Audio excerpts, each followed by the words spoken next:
Please can everyone ensure mobile phones are on silent or switched off entirely. In the unlikely event that it is necessary to evacuate the building, the fire alarm will sound continuously. Please then follow all the instructions given to you by the hotel staff. Right, now moving on to the agenda. First job is to confirm a chairperson for the meeting. I nominate Councillor Morris. I'm happy to second that, yes. Right, brilliant, thank you. Disclosures of interests. Do members or officers have any interests they wish to declare? No? Okay. Temporary event notices as follows. So we're here covering five temporary event notices. Temporary event notice for the main beer tent at Motocross Grand Prix, Matterley Bowl, Alresford Road, Winchester, LR595, and there's also temporary event notices for the daytime relief bar, the relief bar in the paddock area, the evening entertainment area, and the VIP hospitality marquee.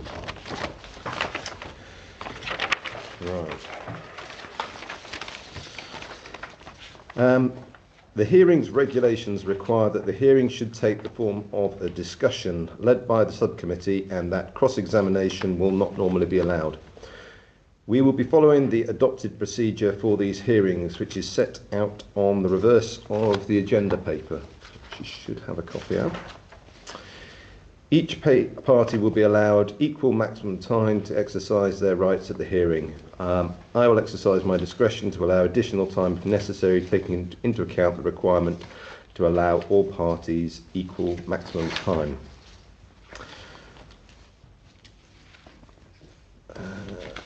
We've got all the key people sitting around the table, so I will start with some introductions. So obviously I'm Councillor Malcolm Wallace, and we have here Councillor Patrick Cunningham. Councillor Morris. And if I could ask the officers to introduce yourselves, please. Sure. I'm Daniel Lucas. I'm the Council Senior Planning and Litigation Lawyer. I'm a barrister, currently non-practicing. I'm Kate Rolls. I'm a trainee in the legal team, Winchester Council. Carol Stephenshire, Licensing Manager for the City Council. David Blakemore, taking the minutes from Democratic Services.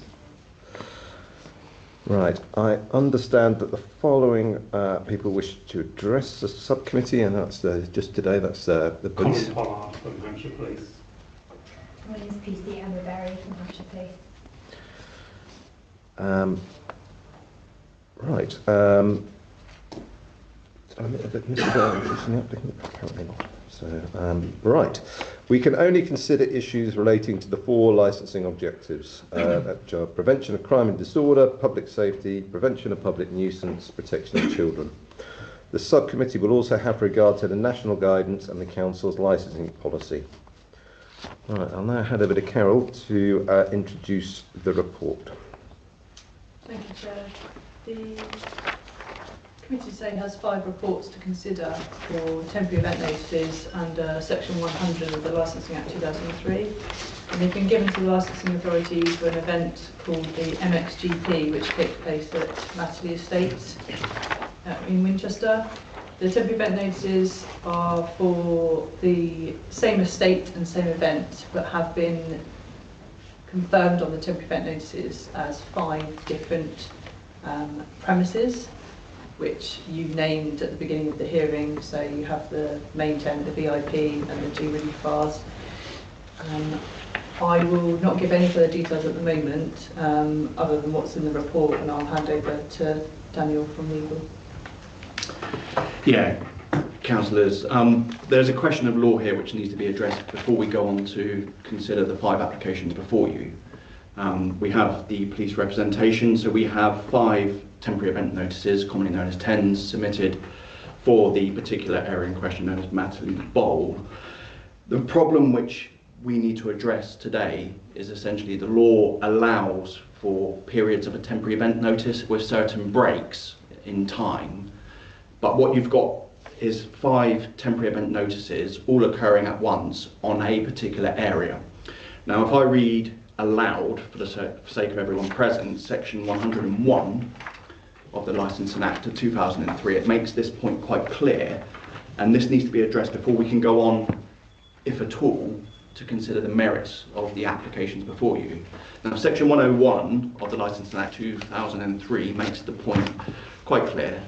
A temporary event notice, Notice A, given by an individual, the relevant premises user, is void if the event period specified in it does not end at least 24 hours before the event period specified in any other temporary event notice given by the relevant premises user in respect of the same premises before or after at the same time as Notice A, or B, begin at least 24 hours after the event period specified in any other such notice. And it goes on to say, for the purposes of subsection 1, this point about being a break in 24 hours, 2 temporary event notices are in respect to the same premises if the whole or any part of the premises in respect of which one of the notices is given includes or forms part of the premises in respect of which the other notice is given. Now, what you've got effectively here are 5 temporary event notices, all on one particular area of field known as Matterley Bowl. And the applicant has today belatedly submitted a red line plan to show where each of these particular bars are being proposed. In the pack before you, you originally had just SU grid references, Ordnance Survey grid references. But I believe the licensing team and indeed the licensing manager had asked the applicant to provide a plan, and upon coming into the office this morning, we belatedly received the plan. It probably was sent yesterday, and we've received a red line plan. Now, I think between the parties, obviously this is submitted on behalf of the applicant, if the police are okay for this to be admitted into the actual hearing today. Police are happy with that, but would request a small amount of leniency in our presentation for documents we've, unfortunately, from a time perspective, haven't been able to submit to you. But there's not a lot about really expanding on what already is submitted. So the thrust of this, I think, then, perhaps if we circulate these in Carol, now they've been agreed into evidence.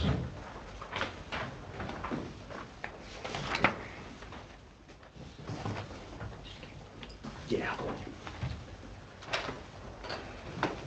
Can I ask a question? So bear with me, we make the point, otherwise I will lose track of where I'm going. We haven't got to it yet, I haven't missed it, that's good.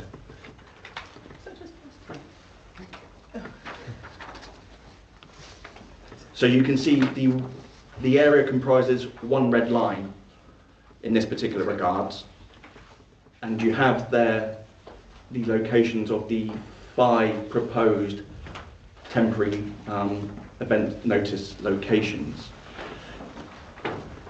Now, going back to section 101 2D, 2 temporary event notices are in respect of the same premises if the whole or any part of the premises in respect of which one of the notices is given includes or forms part of the premises in respect of which the other notice is given. Now, this is going towards the issue of whether or not these notices are void, i.e., can you consider these in the first place as a matter of law, not on the actual merits of what the application is saying here. Because otherwise, if these are void, they shouldn't be entertained, and that is, it shouldn't be for determination as a matter of law.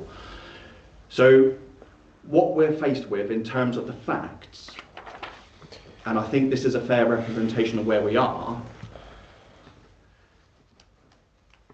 no information has been provided by the applicants in the temporary event notices themselves as to how the different areas will be regulated to keep to the 499 minimum.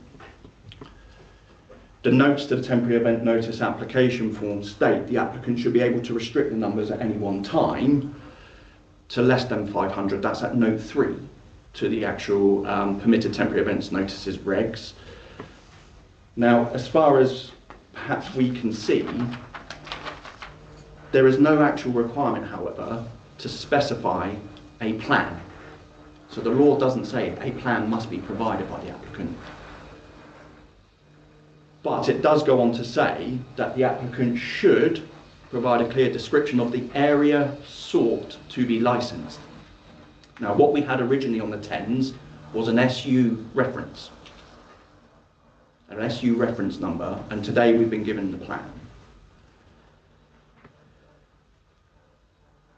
But at this particular juncture, it's not described in any way how the 499 numbers are going to be controlled in relation to those SU areas.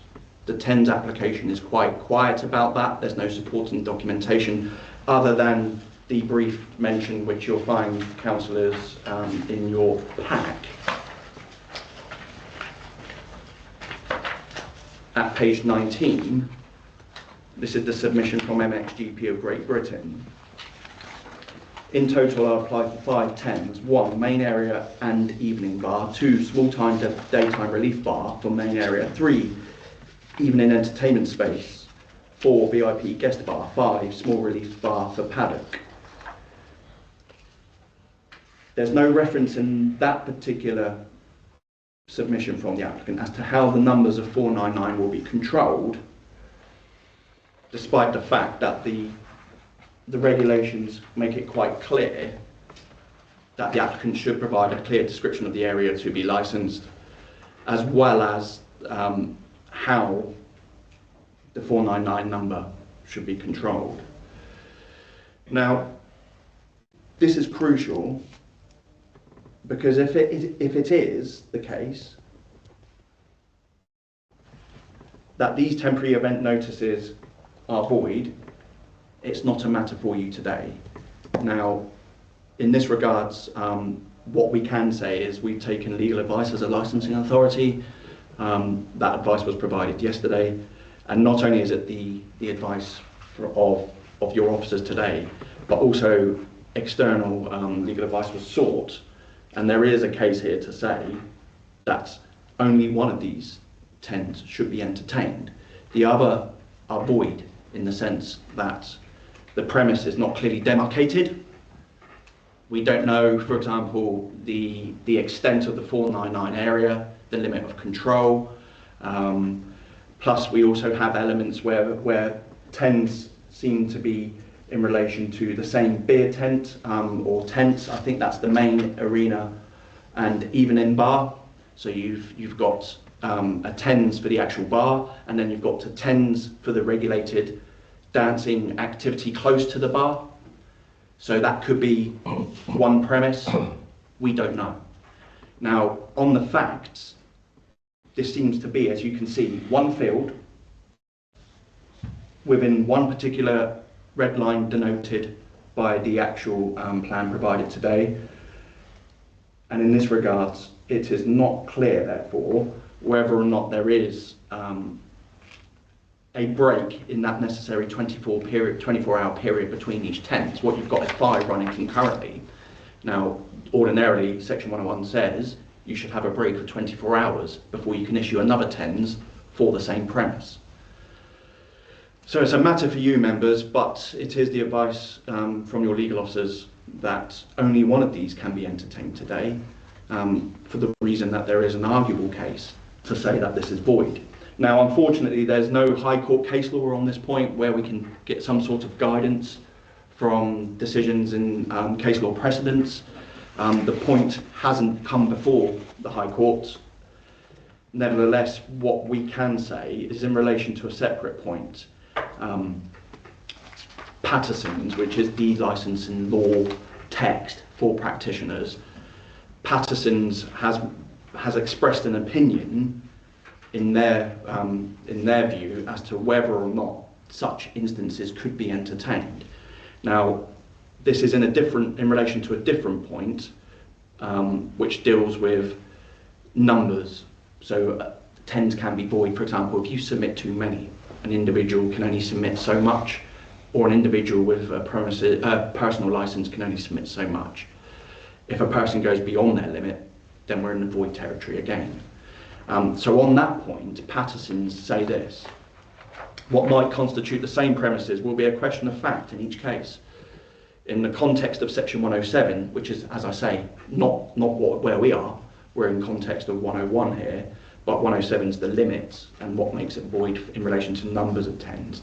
It is understood that some applicants have sought to avoid the limitations created by Section 107 4A by arguing that the premises to which the notice relates is, for example, a narrowly circumscribed area within a marquee, And there has been a suggestion that the provision could be used as a consequence to license events catering for significantly more than the permitted 500 persons, sometimes running into many thousands, by the simple expedient of arranging for the licensable activities to take place in discrete individual locations across one main site. While such an argument has yet to come before the High Court, it is our view, the learned authors of Patterson's, that such a transparent attempt to circumvent the public consultation and controls attendant upon an application for a premises licence would be likely to be interpreted as falling outside the provisions of Section 100, in much the same way as efforts of certain operators to create multiple premises under the Gambling Act. And it goes on then to talk about the similar situation in the Gambling Act. So what you have is Patterson's, the learned authors, expressing a clear view that this situation of demarcating discrete areas in a large marquee, for example, here, a bar here and a bar over there, and that's one area of the premise, and over there is another area of the premise, is designed to circumvent the full premises license application. Now, what we can say is that we're here today in relation to TENS into one discrete area, the red line plan, and in our respectful submission, we ask you to look at this particular point as to whether or not you feel that these are one and same premise, as it were, in a way which is outside of the strict controls of the licensing regime, and therefore in totality would undermine the licensing objectives, much like the police have made their submissions and representations before you. So I think, to conclude, that's where we are. If you're minded to say that 4 of these are void, that leaves us in a position of where perhaps one of these could be entertained, because it will be a TENS, much like on one premise, which is allowable in law. So it would be a matter, if you're with the advice, for the applicant to go away, make some brief phone calls. We could adjourn perhaps for a half an hour, 20 minutes, however you see fit to give the applicant. So before we go on to discuss the merits, it's a point of law as to whether or not these are void, and I ask therefore for a determination on that particular point before we go any further. Can we ask more questions? Sure, yeah. My first question is just the application specifies the venues as marquee and paddock, and would it be reasonable to interpret that as going the licence will be applied to that? If it's to a marquee, the licence will just apply to a marquee, and a marquee is by definition, I think, a contained area. Would that be a reasonable interpretation of the application? It could be, and it's a question of fact. We don't have any guidance from the High Court, but what we're left with are the first principles, I think is the best way to put it, in terms of Section 101. So there's no case law interpreting Section 101 here to help us. However, we do have Patterson's view in relation to a similar point in making applications void in reference to numbers. So, for example, by submitting multiple TENS within a marquee, and whether or not that counts towards one of your entitled amount you can make, for example, or does 5 in different corners of a marquee and 1 in the middle equate to 5? Do you see my point? So there's nothing really to help us other than the first principles provided in the Licensing Act. You also have to take into account the Section 182 guidance. The Section 182 guidance does make fleeting reference to this. So if I pull up the Section 182 guidance under the Licensing Act, there's very little in the guidance, but there is perhaps a paragraph which is not directly on the point that you suggest, but is perhaps on the periphery. And if I read what the Section 182 guidance says,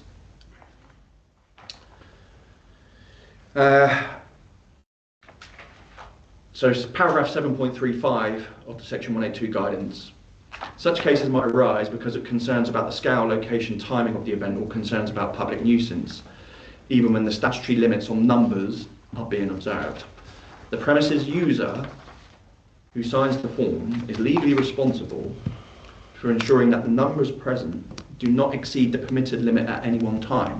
This is the 499 limit for each tens.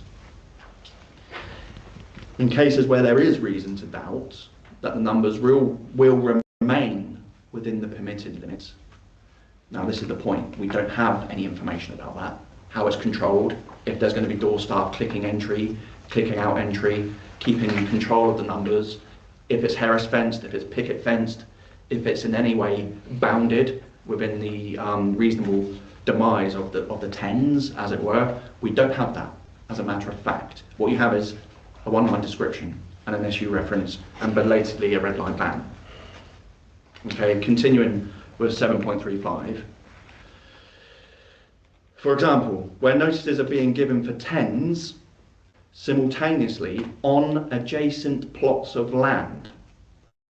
So paragraph 7.35 does perhaps anticipate this, but if we look at the red line plot, it's not an adjacent plot of land. It seems to be all one field with some overspill. I don't know the ownership boundaries of that. We don't have any information about that. But it's not, for example, adjacent fields that you can see quite clearly. It goes on, so it says in continuing, for example, when notice is being given for 10 simultaneously on adjacent plots of land, it may be appropriate for door staff to be employed with counters. In each case, it's important that licensing authorities and relevant persons can consider whether they believe that the premises user intends to exceed the 499 person limits, or will be unable to control or know whether the limit will be exceeded.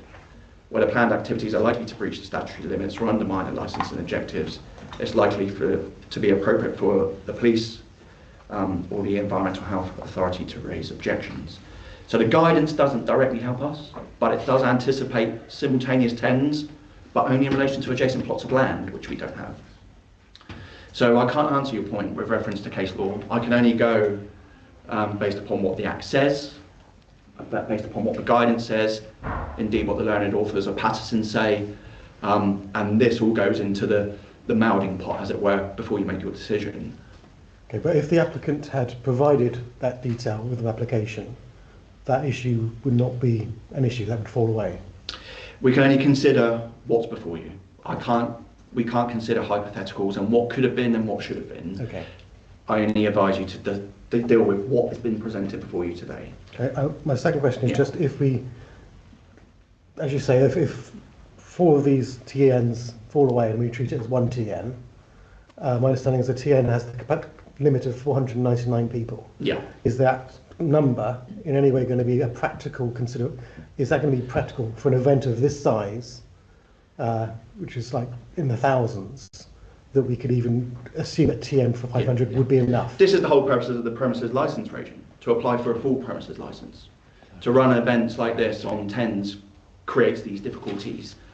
We wouldn't be in that position but for there not being a premises license here.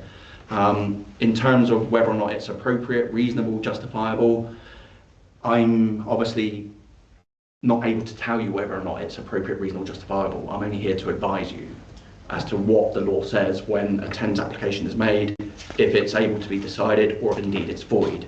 That's an issue of law, not an issue of, if you like, direct effect to any decision you make today in relation to reasonableness for the operation. The operation make the applications that they see fit at the appropriate time. Indeed, if there was a premises license for this particular red line area, we wouldn't be here today. Okay, but the question is, if it's a TN with a limit of 499 in this event, I was looking for the actual number of how many people attend. I think thousands. It's thousands. And the limits of this license aren't controlled. There's absolutely no way this could be practically enforced in the first place. That's not a matter for you in your consideration. Your consideration is it void or yes. not? Yeah, that's something we're going to get on to, I think, okay. in due course.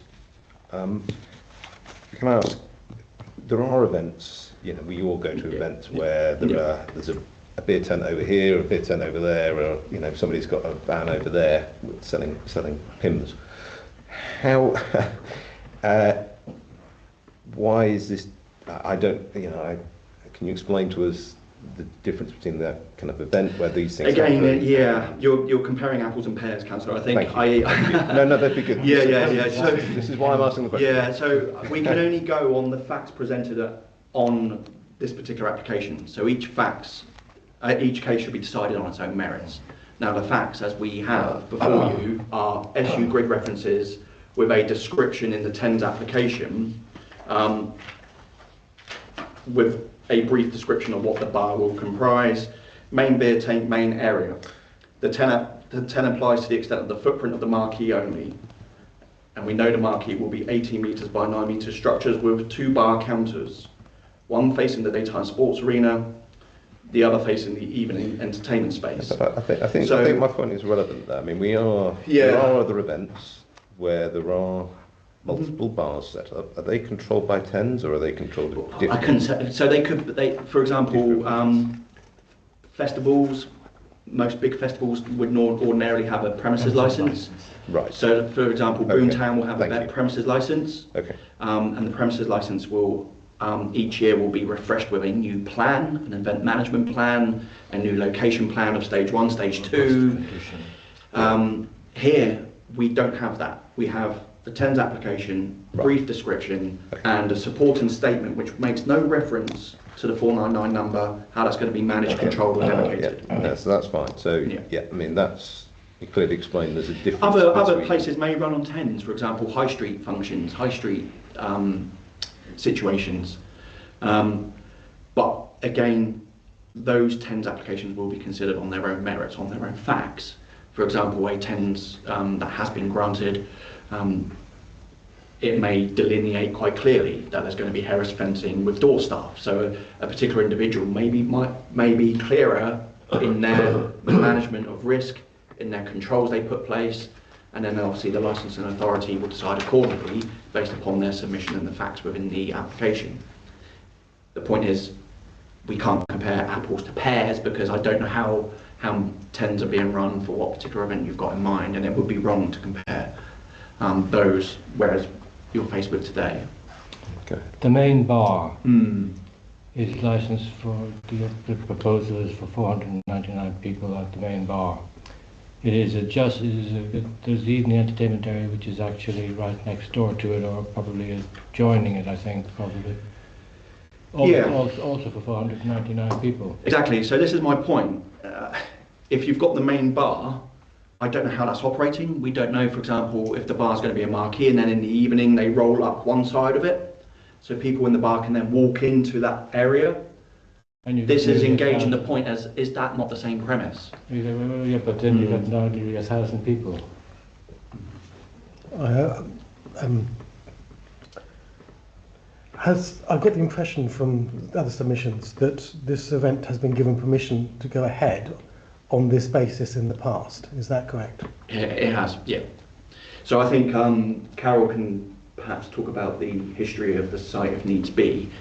But again, the point being made is that obviously in looking at this internally with your legal officers and what was actually provided, as well as taking external advice as well, we are in this position where it is now the position that this could be voidable. But the applicant is going to be in the position of going, we did this last year and it was acceptable. Nothing has changed, so why is it not acceptable this year? Yeah. How come this is our fault when actually... There are principles of public law which deal with consistency, expectations, consistency. Yes, absolutely. However, in this regards, it is still the advice that this particular application is unclear for want of facts. So we, as a matter of law, you cannot entertain TENS which should be voided or are void. So I can't take any notice of what happened last year or the year before in terms of whether this is allowable? No. There's general public law principles, but each case should come before you afresh every year if needs be. This is the risk that an applicant takes by running events on TENS, whereas a premises license will allow for situations where the event may change and it might need a new plan Much like other festivals, like Boomtown will change their plan from year to year, the event management plan, a new site plan, and so on. New conditions as well. And conditions, yeah, of course. Councillor Cunningham is correct. The premises licence will come with a suite of conditions, whereas the temporary events notices just have limitations on the 499 limits. Okay, another question which you might say is not relevant, but I'll ask anyway.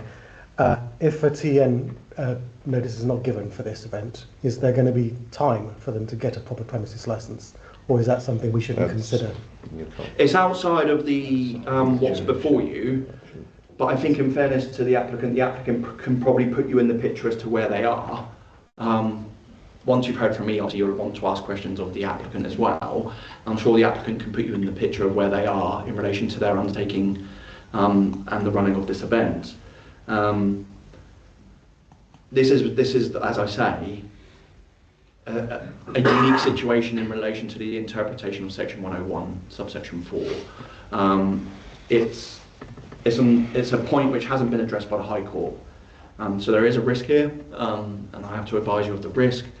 The applicant has the right to, obviously, judicial review of any decision. If you're minded to say that 4 of these are void, there is a risk to the licensing authority in that the decision can be judicially reviewed.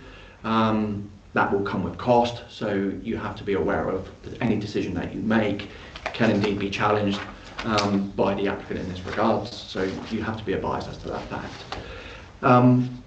I think that's as far as I can go in helping with the law, because there's very little here other than the guidance and the first principles of the Licensing Act. I can read Section 101 again if needs be, so we can discuss that particular point. It's also based upon the facts here. Ask for clarification. Because the event has taken place in the past on this basis, and that has happened without it being referred to the High Court as us overstepping our authority or breaking any laws, would that... I should characterise it informally. If we've got away with it in the past, doesn't that mean that there wasn't a problem? Not necessarily. It could well be, for example, situations in the past were perhaps very different. So I'm aware in past instances, applications before a licensing subcommittee, I think, were withdrawn in 2021, 22. So the applications have changed from year on year. I believe last year the police did not object. So again, a different factual matrix. You're comparing apples with pears. Each case on its own merits at its particular point in time. So there are different facts from year on year that present themselves to you. So to say whether or not it was correct in law for an event in the past is very, very difficult to answer. One, it was before my time, and two, as I say, the factual matrix was very, very different. 2021, some applications were withdrawn at the hearing. Last year, there were no police representations, so again, a different fact base to consider. So they can be distinguished, I think, in that way. But you're being asked as a matter of law to make a decision as to whether or not four out of 5 are void, and only 1 should run. Okay. Thank you. So I think this is obviously a really important point we need to address. I think we need to take a few minutes out and to discuss this as the committee. But first of all, I would ask the applicant now if you've got any comments just on this particular point about the void, the potential of the four of these 10 applications being void. Absolutely. These are 5 individual premises we've applied for a temporary event notice for. 3 of them are for the footprint of the premises only. So if I had applied, one of them would be about the size of this table. So that's an outlet. It's not an internal thing that customers do not come onto it. This is relatively standard practice within county shows, or greenfield events, that if you had a relief bar or small mobile bar hot in the corner of the field over there, the operator of that bar would apply for temporary event notice for the limits of that bar for off sales only. So it's an off license effectively, and 3 of their license. temporary event notices we've applied for are for exactly that. There's no inside, so that's clear. One of them is for a very standard marquee inside, like a wedding. That's the VIP hospitality structure. That's a ticketed, controlled event, controlled space, has doors, has staff on the doors. Sold 380 tickets at the Nations last year. Probably sold about 200 tickets at the last GP of Britain, and that's indicated on it. That clarity is in each of the temporary event notices. It clearly says this is for the footprint of the structure, and it says the size of the structure. The fifth one, the one that's slightly unusual, is we made a change at the Nations, which is a different event that we did last year, where we created a nighttime space that had 4 areas of activity in it last year. One was a fun fair, one was a mini motocross track, one was a bar, and one was a dancing space. And the dancing space was remote from anything. It was it was an old bus with a DJ on it, and we were going to fence that space in and have a small dancing space. It wasn't particularly popular, but it worked in as much as it created some distraction, which worked in that space along with the other activities that were going on. That's why we've applied separately and unusually the temporary event notice just for dancing in a space. There's no bar provision there. It's remote from the bar. It's 100 metres away from the bar. So you don't buy a drink from the off licence and you're in the dance floor. You have to go and walk over to a fenced off space, as it says in it, which is the dancing space. That will need control. We accept that. That will need a numbers control on it. The other one that needs a numbers control was obviously hospitality. Talked about that. That's an enclosed structure with doors and staff. The other 3 are off licences. The red line on the drawing is an indicative line. It has absolutely nothing to do with the temporary event notices we have applied for today. It's an indicative line of the premises licence, which we have applied for. We were advised by the police to apply for a premises licence. The main reason being the premises licence brings into play broader factors, I think, being open to the police, that they wanted to see some improved controls on those. Some of those controls are not directly licensable activity, so you're not seeing them in the temporary event notices. The difference between this event and Boomtown, we really cannot put them in the same space. Boomtown is an event where, at its heart, its activity is licensable. It's a dancing event. This is a motorsports event. At its heart, the core activity is not licensable. This event can take place without bars and can take place without dancing and can take place without late night refreshment. It's a motocross event. The provision of the sales of alcohol, regulated entertainment and late night refreshment is entirely ancillary to the main event. We were just doing it to be open and honest about the fact we've applied for a premises licence. We are concerned that that premises licence is in jeopardy due to the timeline of the application. So I advised Carol immediately that we will probably apply for temporary event notices on top. Once you've seen the bones of the premises licence application, which you have and it's in for consideration now, that we would apply for a temporary event notice. The police did say that they would object to it at the time. There's no surprise, Colin's here, but we did say we would do that. It would only happen this once.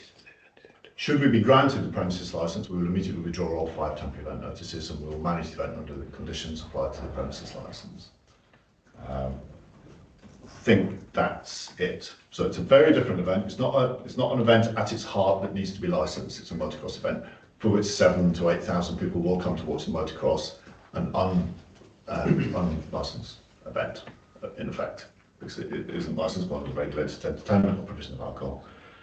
We do have a concern as to what would happen at the event should there not be any form of regulated supply of alcohol or entertainment or late night refreshment. And we as operators prefer that to be regulated. It gives you tools to regulate us and it gives us strict boundaries to work within. An event that doesn't have the benefit of those licenses, clearly the attendees at the event are somewhat more free to do what they want, and that isn't somewhere that we won't be there. I won't be there. I won't be carrying out activity at this event. And my experience is saying that's the worst place to be than having someone there that you can at least hold to account, which is what I am. Don't know if you've got any questions. Sorry. Yes. Of the 5 TNs, which ones are the relief bars of 3, 4, 5 and 6 and 7? Yeah. Well, I've got them all by their reference numbers, but the 2 relief bars, on the drawing you mean, sorry? Well, you said there were 3 of them were relief bars. No, so it's 2 relief bars which are only open when the main bar gets very busy. So the main bar on the drawing. So that, yeah, I'm wasting your time, but so the main beer tent. Yeah. That is. The main beer tent is just a service bar. There's no inside to it. Does that make sense? You can't walk into the main beer tent. You can walk up to it. So when you say tent, it's a marquee. It's not a marquee. It is a marquee, yes. It's an 18 metre or 15 metre by 9 metre marquee that's entirely surrounded by counters. So you can't walk into it. You can walk up to it, and you can. If this was the edge of the marquee, I would order a pint from it and I would walk away. And it's licensed up to that point for off sales only. It's not licensed for on sales, and that's in the application for off sales only. So it's a counter, effectively, just a large one. Does that make sense? So it was just the word tent was making me think of a huge enclosed. The hospitality structure is an enclosed one in which you need to walk into it, and the bar is in a corner of it, and you buy a drink and you sit down at a table and enjoy some hospitality. And the temporary event notice would apply to the entire footprint of that. We're not trying to argue that only part of that tent is within the temporary event notice and part isn't. Okay, thank you. Just to mention to you, I think on the plan there's a slightly different wine glass for the arena relief bar, but that's not actually shown on there. Oh, so it's sorry. got the more like cocktail type. Yeah, I was trying to differentiate because I didn't have the number. No, it's fine, but it shows like a wine glass for the arena relief bar, but that doesn't then show on the actual bar. Oh, it does on my one. Is that my? It does. That's slightly different. Okay, so is that the green? Yes. Okay, so if you have the plan with the green pint glass. That's about 300 yards from the main bar on the scale of that drawing. Fine. So the motorsport event takes place around the track. 7,000 to 10,000 people will be stood around that track watching the motorsport till 5 o'clock in the evening when it finishes. 3 of the temporary event notices we have applied for: the hospitality bar, the arena relief bar, and the main bar look upon that racetrack. Does that make sense? They're all distinct from each other. They're all 200-300 yards away from each other. They're all different groups of people.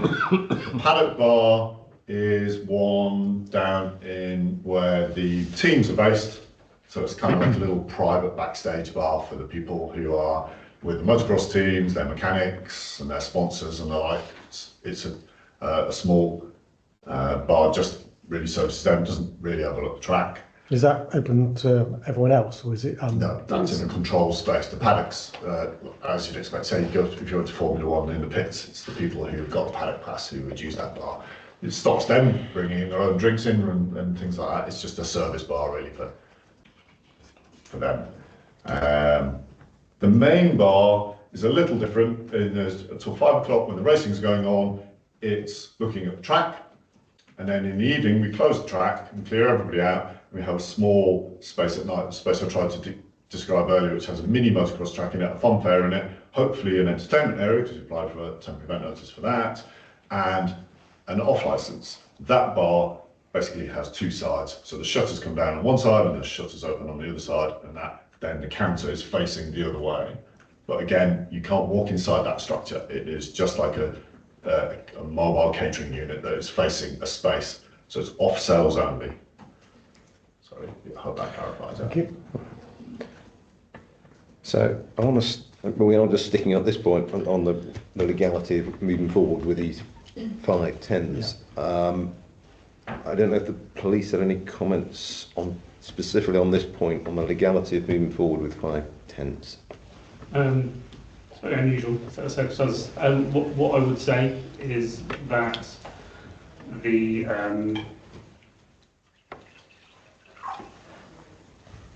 forgive me, I've lost my point. No, I'll be quiet for a minute. Sorry, that's embarrassing. That's all right. We can come back to you. So we've had it's a little confusing. We're getting direction from you saying it's illegal or legally dubious. Yeah. And we're getting a response from the applicant which has a different view. Can you? So I think, in fairness to the applicant, obviously they've made the point about the different bars in relation to those being different premises. But as I said from the outset, the TENS application form makes it quite clear that there's an onus upon an applicant to provide detail about controlling the 499 number. Now, we've heard about the main beer tent being controlled by counters to stop people going into the beer tent. How are they controlling 499 people going up, buying beer, and then just walking off across the whole event space? But is that relevant to deciding whether there's 5 tens or 1? It goes towards understanding the risk in relation to entertaining these particular points. So there's an emphasis on the Licensing Act and the licensing objectives about controlling licensable activities, and the sale of alcohol obviously is one of those. The question is whether or not you see this as different premises ultimately, and if they are one and the same premise as a matter of fact, then they are void, because there has to be a break. You serve 1 tens for one premise, and then you have a 24-hour break, and then you serve another one, and then you again another break and you serve another one. It's not clear, is what we're saying in relation to how that particular control mechanism is being managed. As I say, you could walk up to the bar, walk away with your drink. How's that number of 499, which is the whole point of a TENS, to limit numbers? Otherwise you would apply for a premises license. The whole purpose of a temporary event notice is to control 499, light touch approach to licensing in a swift manner. But a key tenet of that is the control on the amount of numbers. If you don't put in your application how that 499 number is being controlled, are we not then perhaps in a premises license territory? And it's not within the spirit, as Patterson say, in relation to the whole temporary event notice regime, because there is no control. You can walk up to the bar, walk away. There's no Harris fencing, people being clicked in and clicked out. So how is this particular undertaking, how is the actual management of that risk, and indeed the actual operation, in line with that 499 control? That's just on the main beer tent. We've then got the issue of the dance floor space. We've heard that it's going to be bounded. We don't know if that's going to be door staff controlled. That hasn't been said. It's not in the application papers. We don't know if it's going to be clicked and monitored. VIP tent, a little bit different, but potentially these could all be seen in that guise as one particular premise. Mr. Dog, how many people attended last year? We didn't. I didn't run the bars at the Motocross of Great Britain last year, and it shouldn't be confused with the Motocross of Nations, where I was running the bar. The GP last year had an attendance of 7,000 to 8,000. I would also like to mention the fact that we have 3 of the temporary event notices are for an application for off licence, and your legal advisor will clearly legally advise you on this, but there is no onus on that to control any premises that has an off licence, to control people off the premises. So an off licence in your high street, once the customers are off the premises, that's relatively standard practice at county shows and similar events to this across the whole of the country. What the 499 applies to is to people on your premises, Okay, thank not you. off your premises. Thank you. Could I ask our legal advisor to address that point, because I was about to ask a question. Yeah, so it goes to the same point. It all depends whether or not you see this as one premise, because if they're not on that particular if as the applicant is saying, the number is not controlled when it comes off the particular premise, then where are they? If they're not on the premise, they're in the event space of sorts. So is it not then the question of the event space is the premise, as I rightly said at the outset? So these facts are for you to consider. There is no case law on the point. It's a very neat point. It's challenging, and I can see the what you're being asked to do. It really is a matter for you. They can be entertained on their own merits, and then we go into a fact-finding session about the police's objection here. If the objection is rightly founded on a balance of probabilities in relation to the licensing objectives, But before we do that, it's right that we turn your mind to this particular point as to whether or not they are void, because it's in relation to the same premise, and you've got 5 for that same premise, and there's no break between each temporary event notice. That's the neat point here. It's challenging. Yes, you've got the history point, but again, as I said, it's apples and pears. It is really a matter for you, and I can't do much more than help you as to what the law currently says, what other learned authors have said, what the guidance say. You've heard from the applicant. It's a very difficult point. It is a difficult point, and I think with the best will in the world, it's for your better judgment in relation to the facts that you're being presented today. Right.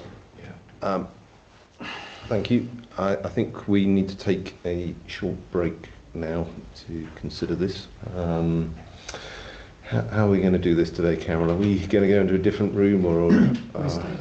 We're leaving. Yeah. Find somewhere to loiter. Carol will tell us. We'll go into the reception. Okay, we're kicking you lot out apparently. We stay here, that's good. Okay. Okay, so we'll. Timing, whether it's worth going over to the other room, or should we stay in the reception here? I think what, 20 minutes. Not sure how long.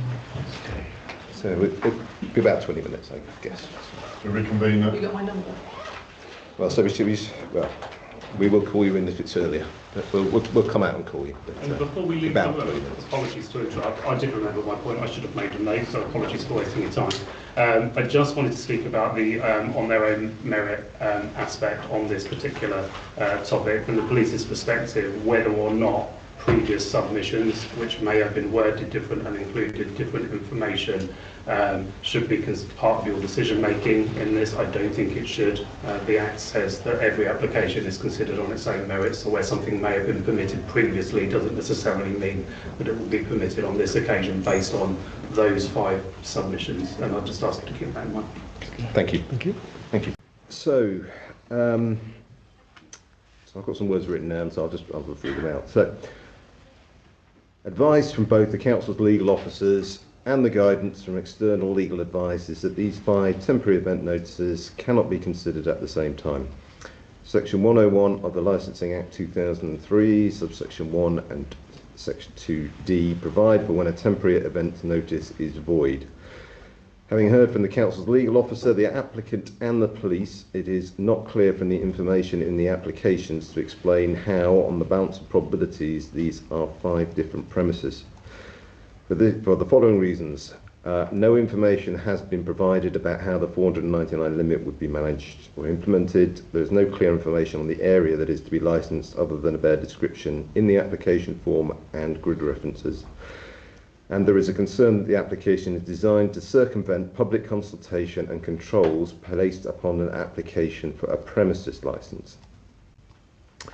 Whilst not directly dealing with the matter in issue, the licensing authority have taken into account Patterson's and the reference provided at paragraph 1.375, footnote 4, and the unique situation where there is very little case law on the point. Therefore, we find that 4 out of the 5 applications are void in accordance with section 101 paragraph 1 and 101 paragraph 2 section D, and invite the applicant to either withdraw all 10 applications or to choose which one to go forward with today for the rest of this hearing. Thank you, Chair. So this temporary event notice has been submitted under section 100 of the Licensing Act 2003. And is given to the licensing authority for an event for the Motocross Grand Prix to take place at Matterley Estate in Winchester. This temporary event notice has been specified as the main beer tent in the main arena, which applies to the footprint of an marquee only. The licensable activities proposed to take place on Friday the 20th of June through till Sunday the 22nd of June, for the hours of 1200 until midnight on the Friday the 20th, 900 hours until midnight on Saturday the 21st, and 900 hours until 2000 hours on Sunday the 22nd. And the 10 specify that the alcohol would be for consumption of premises only. 10 states that no more than 499 people will be on the premises at one time whilst the licensable activities are taking place. and this includes any staff, organisers or performers. The TEM was received within time and has been processed in accordance with the Licensing Act. The police and environmental health were consulted as per the regulations, and an objection was received by the Hampshire and Isle of Wight Constabulary on the 27th of May 2025, which was in the 3 working days as required by the regulations. The copy of the police objection can be found at Appendix 3 to the report. Environmental Health made no objections to this temporary event notice. It was referred to earlier, but I've also made note in the report that a premises licence application has been applied for this event. However, the last date for representations at the end of the consultation period is the 18th of June. And as you can see, the event starts on the 20th, 2 days later.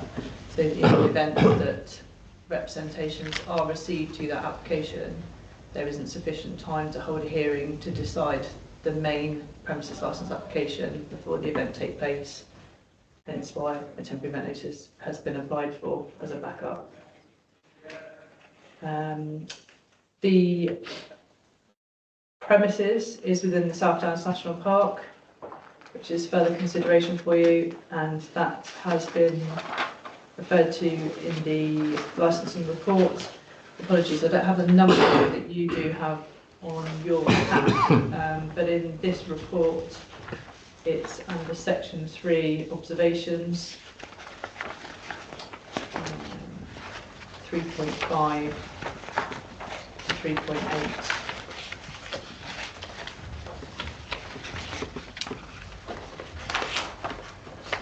Page 9.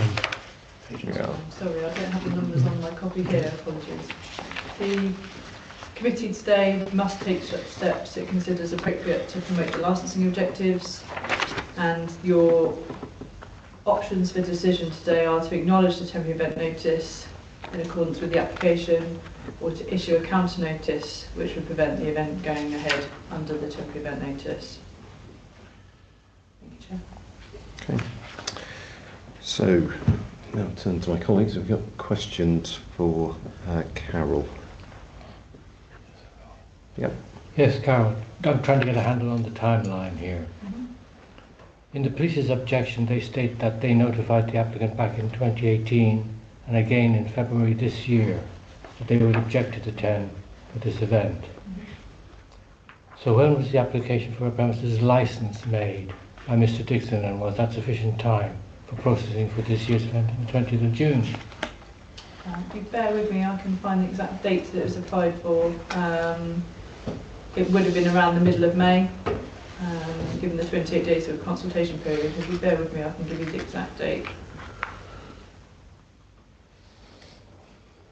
Seems a bit late to me. Very late. Yeah, and the event organisers have been made aware in safety advisory group, and I must stress that the event organisers are different to the people that you have here today. Sure. They are you can obviously explain who you are, but they are a contractor for the event. We do try to be organised and professional. The event organisers have been made aware in previous safety advisory group meetings, and in my opinion should be aware of licensing requirements based on the number of years that they've had events in the Winchester district. That we've always said you must give at least a minimum of 2 months, because you have to plan for and that's what we say to anyone applying for a new premises licence, you have to give yourself a minimum of 2 months, because if there are representations after the 28-day consultation period, we have to hold a hearing within another 20 working days, so approximately 2 months. For bigger events, we'd say much more. We could probably say at least 6 months, because when you're having that many people, the expectation is you have everything in place, you know you've got your licence in place, you're likely to have several conditions that you need to comply with. Exactly. One of those is likely to be event management plan, which often will have a minimum of 28 days final for all the authorities to read before the event takes place. So yes, it is, but we have no control over when people make their applications. We can guide people, we can support them, but we obviously cannot. We have to go in line with the legislation of when people applied. The application for the it doesn't have a date on it. Apologies, I thought the documentation on our website had the date that they applied, but it would have been the middle of May, given that the application consultation period ends on the 18th of June. So and the applicant would have known that the consultation period ended on the 20th and 2 days before the 20th of June. They would have been aware that the consultation period is the 28 days, yes.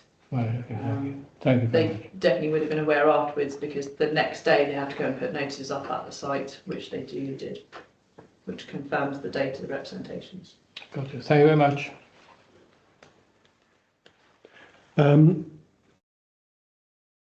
Given that a temporary event notice is for events which have a capacity of 499 maximum, would one of these notices normally be used for an event which has a capacity of, I think it's like 9,000?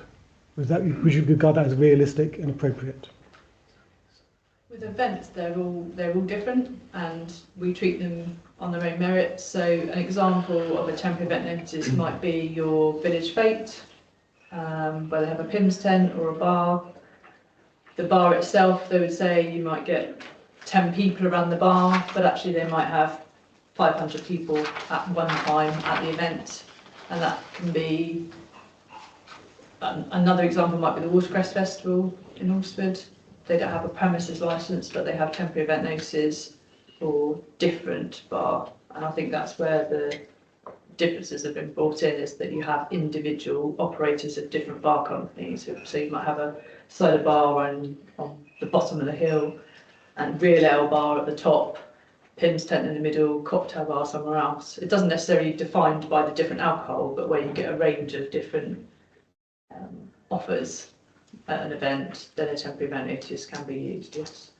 So just to clarify for my mind, so given that this sort of event is on a completely different scale, I think, to the ones you've mentioned, would you still think that this TN notice would be adequate?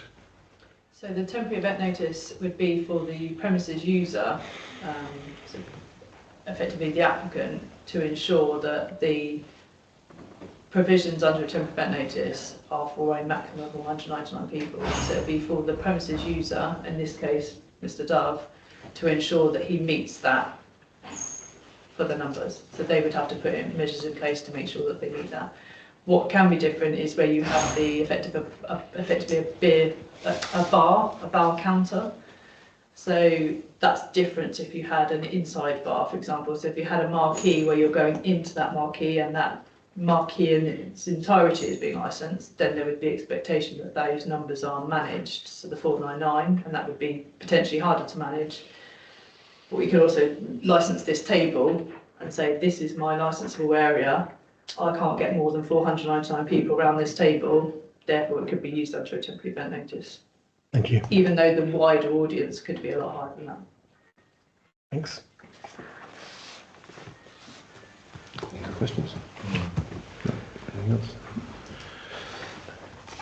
Right. So let's go on to the police now. Yes, can you present your points to the subcommittee, please? Can indeed. Thank you, Chair. Good morning. Again, my name is Colin Pollard. I'm a police licensing officer. I work on our licensing and alcohol harm reduction team, and together with my small group of colleagues, we represent the Chief Officer of Police in relation to the Licensing Act 2003 across Hampshire and Borough 1. Thank you for convening today to discuss the police objections initially to 5 temporary event notices, but I will do my best to work this into the one on this main bar. The notice that we're considering here is a temporary event notice for the area known as the main bar for alcohol sales for consumption off the premises. The event is the British leg of the Motocross Grand Prix. It attracts race teams and spectators from around the world and here in the UK. The event attracts thousands and is broadcast on Sky Television. It's quite a big deal. And this aspect of the event is not a licensable activity under the event. We're aware of that, and I just want to show you that we realise there is a difference between the motocross racing and the licensable activity that we're seeking with the 10 here. The event's been taking place annually for more than 10 years. I've been professionally involved as a police licensing officer at various points since 2017.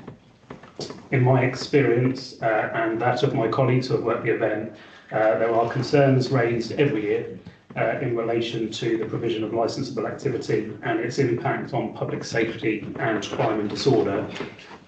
It is my experience that engagement with the various authorities through the Safety Advisory Group process usually would result in improvements year on year, and then less involvement and concern from the responsible authorities, ourselves included. With the motocross event, this has not been the case, and it appears that much of what we are told will be in place to promote the licensing objectives is either delivered poorly or not at all. It's my experience that as we attempt to have less involvement with the event, the measures in place then reduce further at the expense of the licensing objectives. In 2018, this was my first full year involved with the event, and I'm not going to go into too much detail of the history, but I think it's important we have some context to why this police objection has been put in. Police informed the organiser, it was myself actually, Mr Dixon, that due to concerns raised from previous events prior to 2018, temporary event notices were not deemed appropriate for this event, and that conditions were clearly necessary to ensure the promotion of the licensing objectives. And at that time, 2 premises licences were issued by Winchester City Council, which had a number of conditions attached to them. I visited the site in 2018. There were some breaches of conditions that year. We didn't have security in place where they should be around the bar areas. There was alcohol being brought in from the campsites into the spectator area, which was conditioned as prohibited. And there was glass littering the spectator area floor, and there was supposed to be a zero glass policy by condition in place. Other concerns that were raised in 2018 were motorbikes being used around the busy pedestrian areas and camping areas, and the public safety concerns that brought. Some were ridden by young children with no protective gear. Not enough security to challenge these riders, and therefore the event management plan measures were not being utilised to deter and prevent this dangerous activity. There were not enough security present that year to manage the number of spectators, to intervene early to prevent incidents or deal with any incidents should they occur. And in 2019, police found an unlicensed bar known as Sky VIP conducting licensable activity. In 2020, my colleague visited the event whilst these premises licences were still in place and noted the following. I bullet pointed these. ATVs were driving quickly around the site where pedestrians were also walking, motorbikes being ridden around the site by up to 2 people with no lights on. No searching was taking place at the main bar entrance from the campsite. The main structure had fallen. Access to the main bar through a gap in the fence was unchallenged. No security at the main entrance to the main bar. Attendees already drunk entering the bar and entertainment area with their own drink from the campsite. Bins were full of glass. There was no radio link between security and event management. There were no counters being used to manage numbers inside the licensed area of the main bar. There was poor lighting. Customers were defecating by the side of the marquee. It was 2020. In 2021, Winchester City Council Safety Advisory Group issued a warning notice to the organisers regarding COVID breaches relating to numbers in attendance. By 2022, the premises licences had lapsed, so were now null and void, and this was due to a second liquidation of a company holding the licence, but this time they weren't transferred into the new entity, so after 28 days they were no longer live licences. The event went ahead anyway in 2022 and was therefore conducted without relevant permissions under the Act. In 2023, the event took place again on temporary event notices. The event was very poorly attended. There were weather concerns that year, and I have no issues to raise today. In 2024, the event known as the Motocross of Nations licensable activity was authorised on temporary event notices again. The layout, the times and the types of licensable activities are very similar to the Motocross Grand Prix. It has a higher number of attendees, this Motocross of Nations, and it has more international visitors coming to the Motocross of Nations event. But in terms of the unlicensed racing of motocross sport, that happens, and in terms of the licensable activity and the position of all the bars and things, it's exactly the same from our perspective. Following a police licensing visit to the event in 2024, my colleague PC Bynes Swallow highlighted the following concerns to the event organiser. The VIP marquee was in the usual place, authorised for alcohol sales under a temporary event notice in the name of the event organiser, Mr Dixon, and that was authorising alcohol sales until 2300. PC Swallow witnessed alcohol sales being made at 23:25 and highlighted this to Mr Dixon as a criminal offence under section 136 of the Licensing Act. A copy of the 10 authority was not being displayed in the VIP marquee as required under the Act. The bar manager did not know what time the bar should have been closing. The VIP marquee covered by the 10 was laid out for over 1,000 customers, and of course a 10 limits numbers to 499. Mr Dixon was formally interviewed in relation to these offences by Winchester City Council Licensing Manager and PC Bynes Swallow, and that matter is ongoing. The main bar, the entertainment bar, was in the usual location, and a 10 was in place to authorise licensable activities.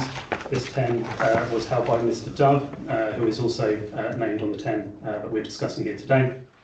PC Swallow noted the amount of drunkenness he witnessed in this area was high.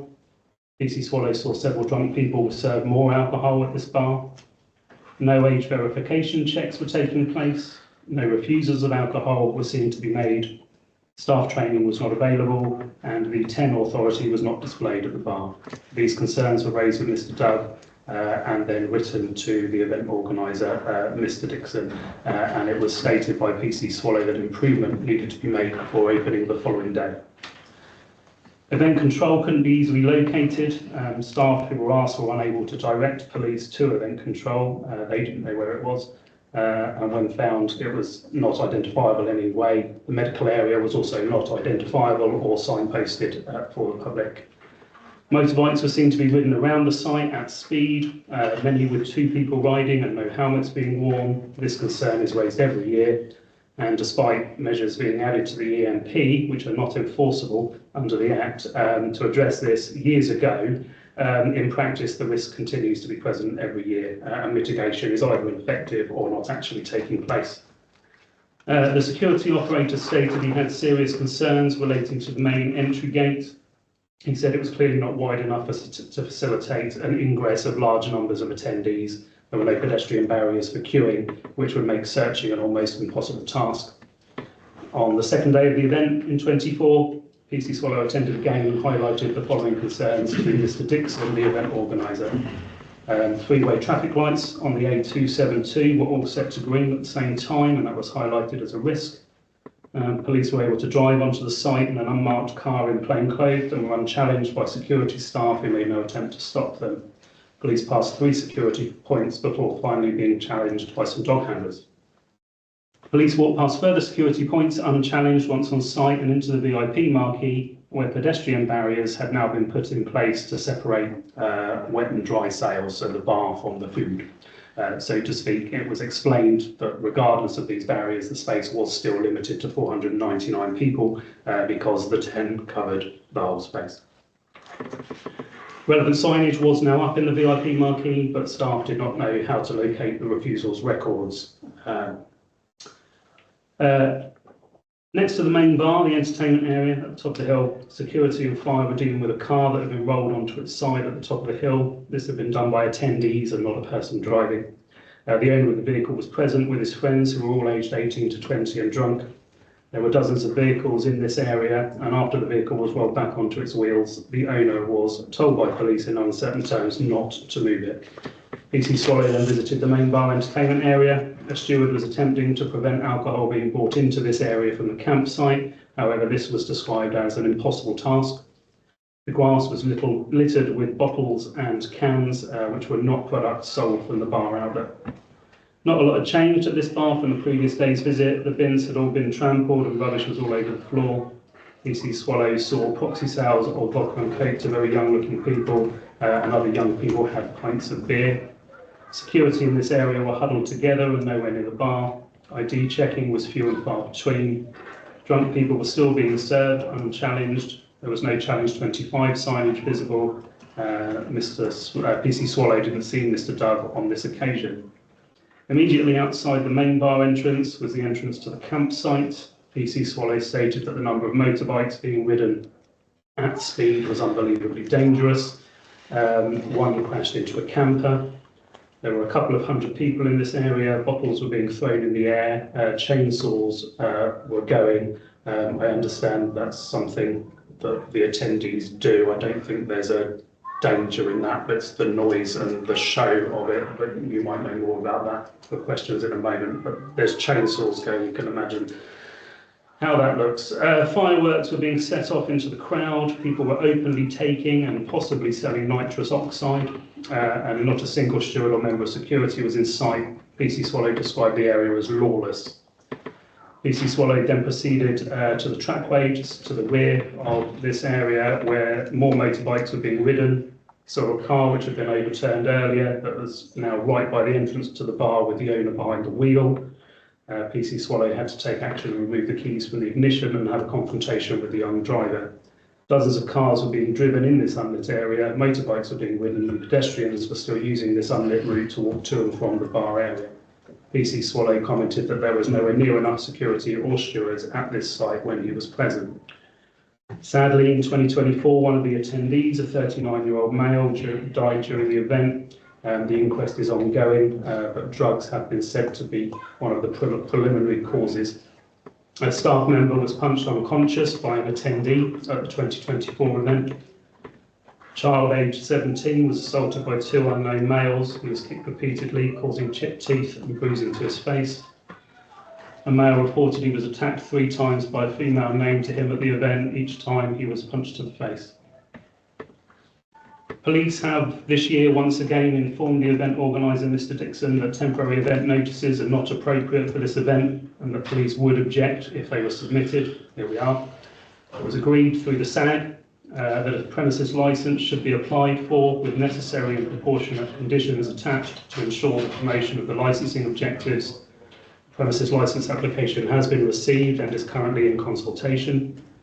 From the police perspective and in relation to public safety and crime and disorder, licensable activity at this event requires conditions to ensure the safety of the public and risk from crime and disorder is mitigated. The protection of children from harm is a concern, and unconditional temporary event notices for an event with this history for 7,000 to 10,000 attendees is not appropriate to support the licensing objectives.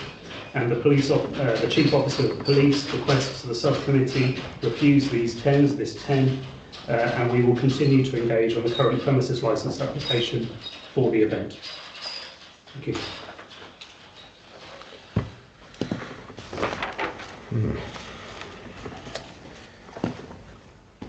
Right, yes, please go ahead.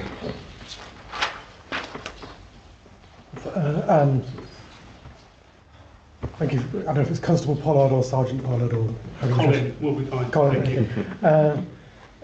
Thank you. Obviously, our focus today is going to be on the main beer tent because that is what the actual application is for.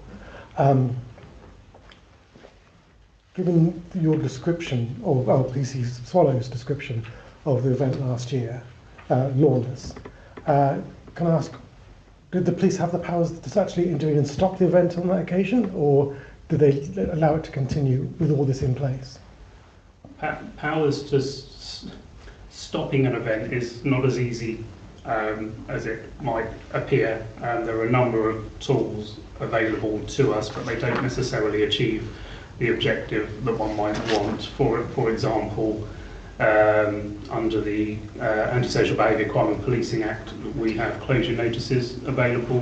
That would probably be the first port of call. In fact, no, forgive me. The first port of call would be to go to the organisers and ask them to stop the licensable activity. If we were looking to close something, that's the best and easiest and fastest route through. If that had failed, then we would look at the closure notice. But what the closure notice does is it makes it unlawful for people to be on that premises. It doesn't remove people or stop the event. It wouldn't remove, hundreds, possibly thousands, I don't know, from the campsite that are there. It quite simply could have closed the bar area had it been put in at the time. So that would have been something to be considered at that moment. Thank you. I mean, my puzzlement is just, given the state of the description that we've been given of the event, why Police Swallow didn't ask for more police officers to be present on the site, for example. I guess it would be due to not having the immediacy of crime occurring at that point in time. I can only guess as to what his thoughts were at the time. He's dealt with a number of things there. He's highlighted a number of things, concerns with the bar and the bar area, and they're being addressed with the organiser and with Mr. Dovesett on the first evening. With regards to what's going on in the campsite, there aren't necessarily any offences. It's not safe, certainly. But first and foremost, the responsibility of safety at that event starts with the event organisers and their own security. And the onus is on them to keep their events safe. Police will become involved should it not be safe or should there be crime and disorder that follows. I can't speak any further as to how his thought process might have gone at the time, I'm afraid. So, just to finish, so if I were to infer that the fact that no more police were on the site meant that there wasn't actually that much crime, would I be correct to infer that or wrong to infer that? Because I would say in terms of what we've had report-wise, only what I've read out is what we have. I believe there were 3 specific incident reports, which were a male who had been attacked by a female he knew and punched 3 times, a child being kicked at the age of 17, causing injuries, and a staff member being punched unconscious. They're the only 3 crime reports that I've seen in relation to that event. And then we've got licensable licensing breaches or licensing offences that we've obviously highlighted there, which would be looked at as a separate matter because they're usually something we would deal with slow time. We use this process as an example for that. And then, of course, we've got the sudden death on the site as well. Thank you.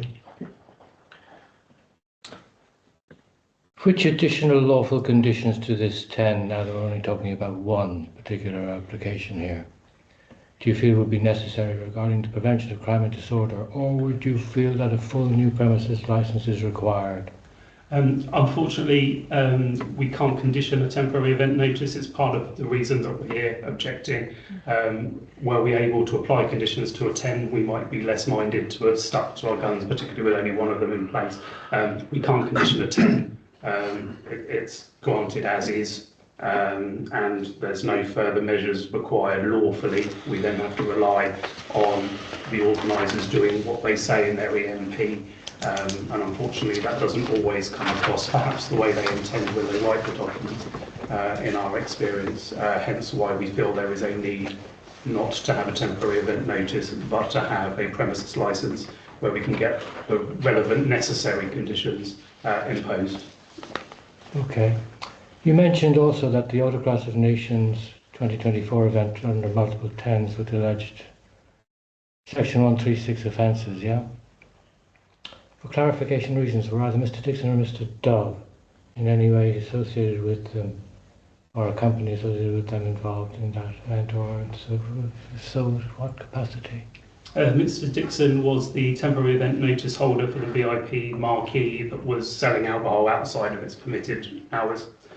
So that remains an ongoing matter, but he has been interviewed, as far as I'm aware, for that.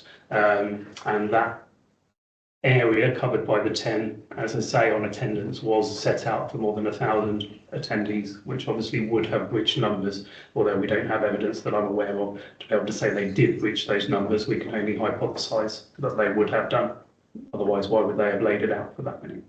Okay, and again for clarity, were either Mr. Dixon or Mr. Dove involved in the company that was liquidated for the event which went ahead and no lawful permission for the sale of alcohol? Was that in 2018?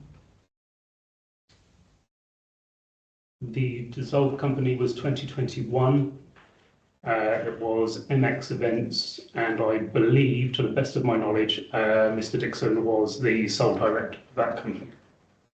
Okay, thank you very much. Thank you.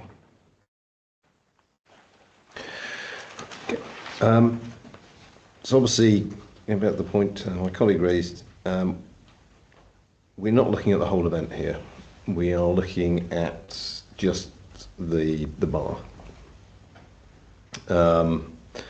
So with that in mind, can you just for clarification say, you know, what would be there's obviously problems with the wider event, but what are the problems with the specifically associated? Which of those problems would you associate directly with the bar? It's difficult to pinpoint those and give you a black and white answer. Our concern is about the impact of licensable activity, in this case the sale and thereby consumption of alcohol, intox levels at an event that is showing these signs of problems. That drunkenness has been caused from somewhere, and I wasn't there that year, so I can't say, for example, if that is all down to individuals' own choice making from alcohol they brought onto the site into the camping area, or whether or not it has come from the bar. I can say that some of it came from the bar because PC Swallow says he saw drunk people being served from the bar, so that's part of it, and that impact that then goes on to fuel disorder. We've got people who are clearly in drink, rolling over this car, and there's somebody about to drive it on the site. We've got people who are likely looking at the levels of intoxication and how widespread it is on the site during this visit that PC Swallow's made, then riding around on these motorbikes with no protective gear and things. So from a public safety element, the licensable activity has the propensity to cause serious risk, and that's why we're here. Okay. Without wishing to preempt anything the applicant may say, if they were to come back, if they were to give this committee various assurances of things they will put in place in terms of security around the main bar area, would you regard that as sufficient to allay your concerns, or will your concerns only be allayed by a premises licence with conditions on it? I think the sort of measures and security is a good one, as one of those that I would consider necessary there. There was security there last year. It just wasn't very effective. So again, through condition, that would need, in my opinion, to direct the role of those security, not just require them to be there, but would actually give them a bit more of a guide as to what is required of them vis-a-vis preventing glassware from being brought from the campsite into that area where it obviously could become a danger and a risk later on, preventing children from entering that area through the age verification processes, observing the bar and assisting the bar with their age verification checks and processes, being able to identify early doors where there might be signs of intoxication so they can have that early intervention and prevent something small becoming something a lot worse later on. And for me, that would need to be done by condition. I would say, rather flippantly, I'm afraid, that they have had the opportunity to do that the right way for a number of years, and in our experience, they've failed to do so. Thank you. No more questions, Patrick? Just one more. I mean, going back to Councillor Morris's point, the number of criminal offences, we don't want to ever see any offences, but I gather on with thousands of people, I mean, the actual number of recorded criminal offences appears to be not that high. Am I correct in that? I mean, I know you've talked a lot about things that were happening that shouldn't have been happening, I get all that, but the actual number of criminal offences seems not that high. Do you agree with that? I think everything has context, so it's not necessarily about volume. Firstly, I would say that it's about, first of all, the potential impact. If things aren't managed properly, what is the potential outcome of alcohol sales on this site? Okay. After that, we've got some recent history from last year of crime that has been reported from there, from the site, from the event. And then we look at the nature of the crime. So we work in the nighttime economy, we work with other events. So from a police licensing perspective, if we might see a high volume of crime reports coming in from a premises, which might be influenced by appropriate and expected measures to promote the licensing objectives being put into play. For example, if a venue are preventing intoxicated people from coming in and that causes a conflict and there's a report of an assault in relation to that, whilst that is one of perhaps many types of that report coming in, actually we're not going to ask that venue to stop doing that in order to remove that. In terms of what they can do to prevent that crime, they are doing. They're preventing probably something a lot worse from happening later on.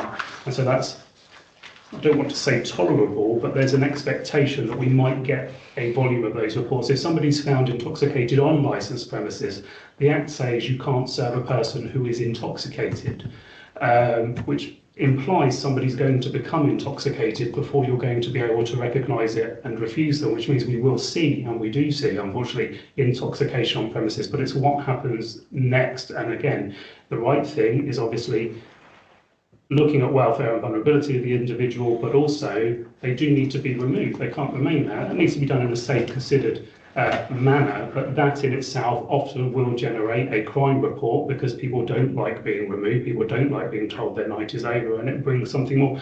And there's quite a few examples where we would see high levels of crimes reported at a venue, but actually they might be a direct correlation to them doing the real good work that we would expect them to be doing. When we see crime and disorder happening that isn't related to that, but is of a more serious nature, for example, a 17-year-old who's been kicked multiple times to the head in this area. We've got we've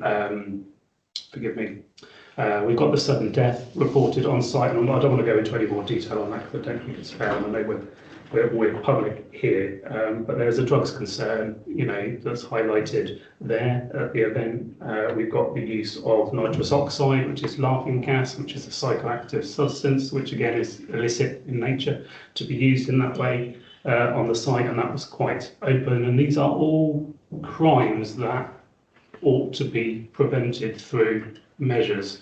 And if they're not going to be prevented through the measures in the event management plan, we would say at the very least they need to be mitigated or avoided, prevented by conditions on the premises licence.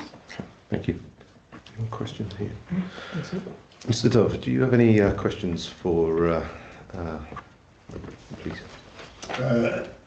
No, I was involved in 2024 with the temporary event notices, so I'll just give some background, which is the first time I've been involved since 2017. It was the only other time I've ever been involved.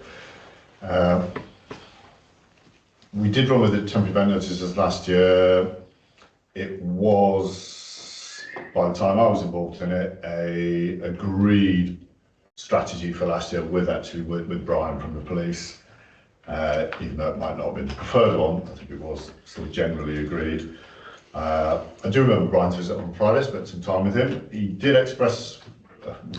So the idea now is if you've got questions questions to him, then we'll come back and you'll get a chance to have your full say in a moment. I'm clear on, I've read the police, and obviously I've been talking to Colin Brian previously anyway. So yeah, if you haven't got any, no specific questions, people. if you haven't got any questions, I'm actually, because I do want to hear all you've got to say, but I also think it's lunchtime. So if we have a break just now and we regroup at 1:30, is that all right?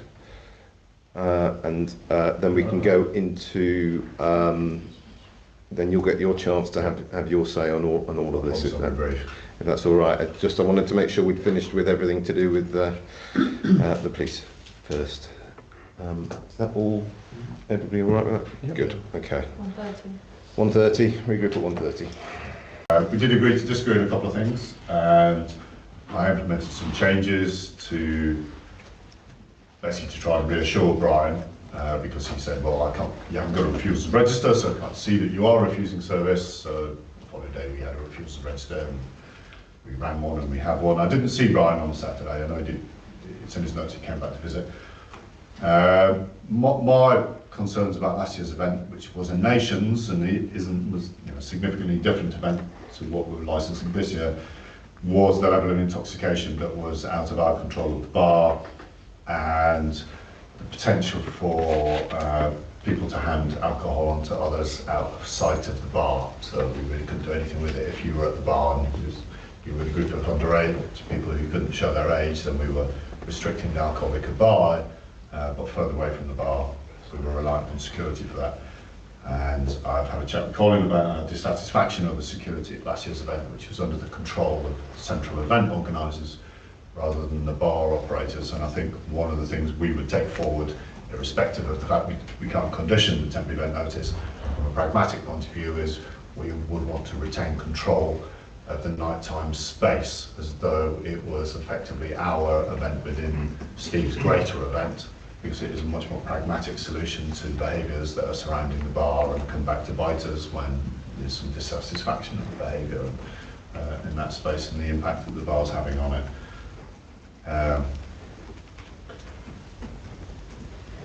We have committed to the EMP process. I know that's not tied to the temporary event notice that you're considering today, but it's in good faith. The event management plan, it is attached to the premises licence.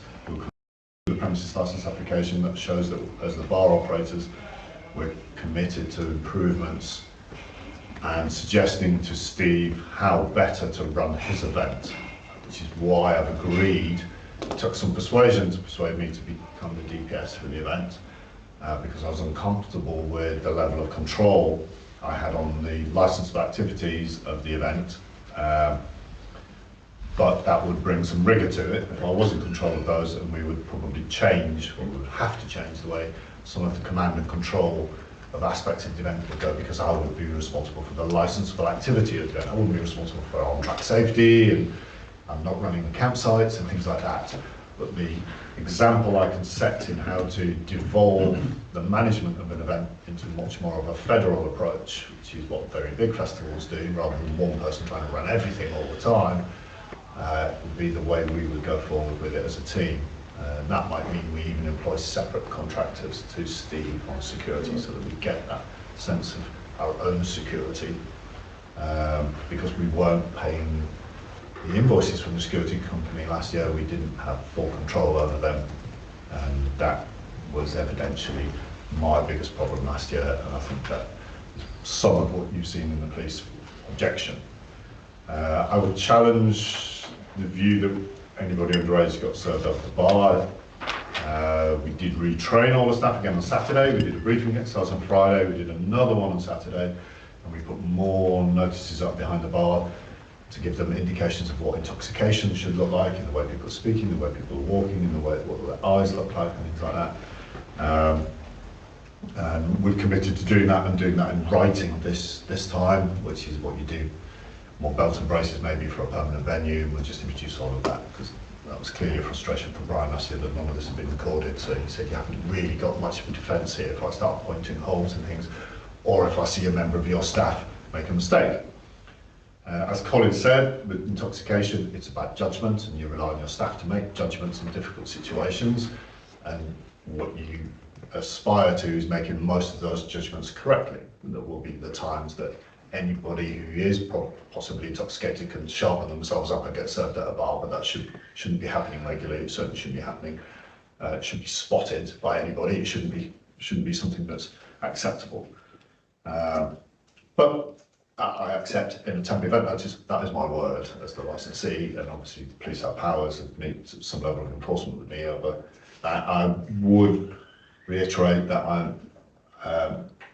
I think the only section, sorry, I'm not quite know, please think section 136 work at the moment is in connection with Steve's VIP bar last year with the service out of I was bizarrely on the night when the bar was shut. So I wasn't involved in that. I don't know the details of it. I'm not aware of anything in particular to do with the other bars.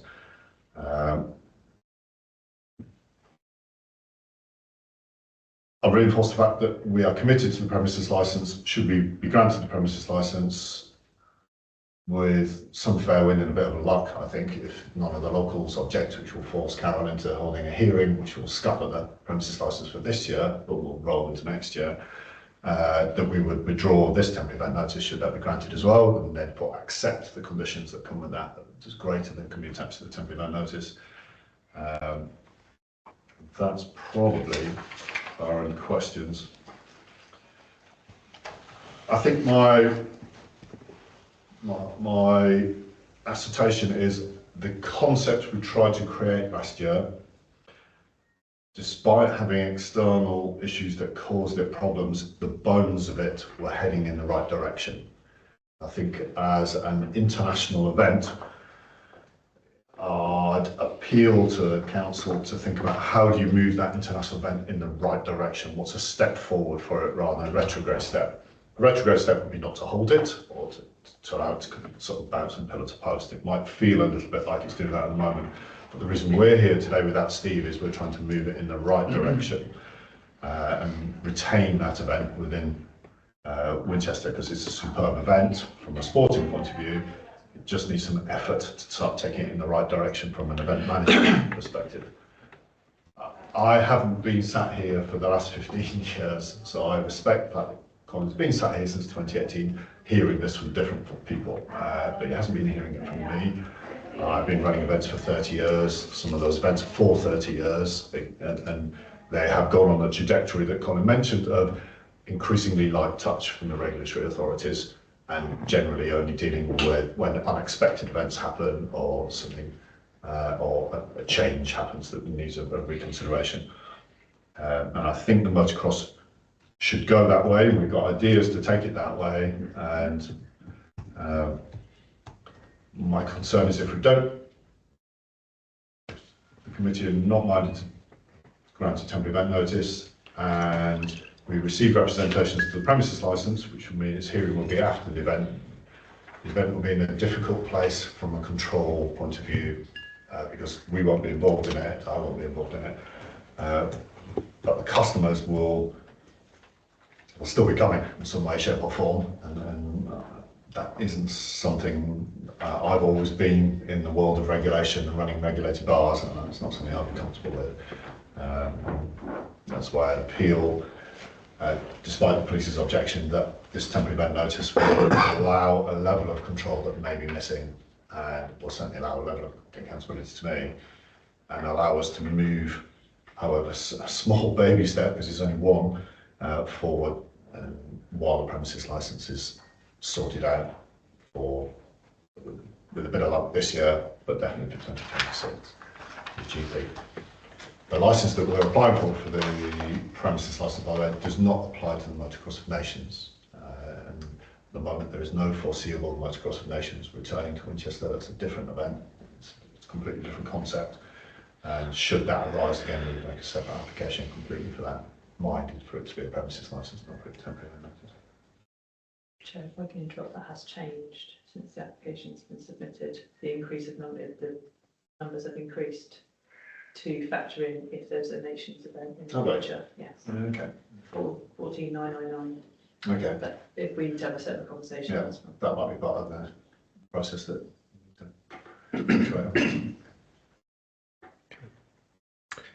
Thank you for that. I appreciate it. Was there anything? Sorry, were you finished there, or Yes, Yep. unless people have got any questions. Yeah. Okay, right. So, questions? Questions, gentlemen? You mentioned that last year on the Saturday the bar staff were given training again in how to recognise alcohol, people just on how to do their jobs. Intoxication. Basically. Yeah, and intoxication. Is one... I've done it wrong. Okay. I've got to let the objector ask questions first. Okay, Sorry. I'll hold that. Sorry, I've done it wrong. Do you have any questions? A couple, very light.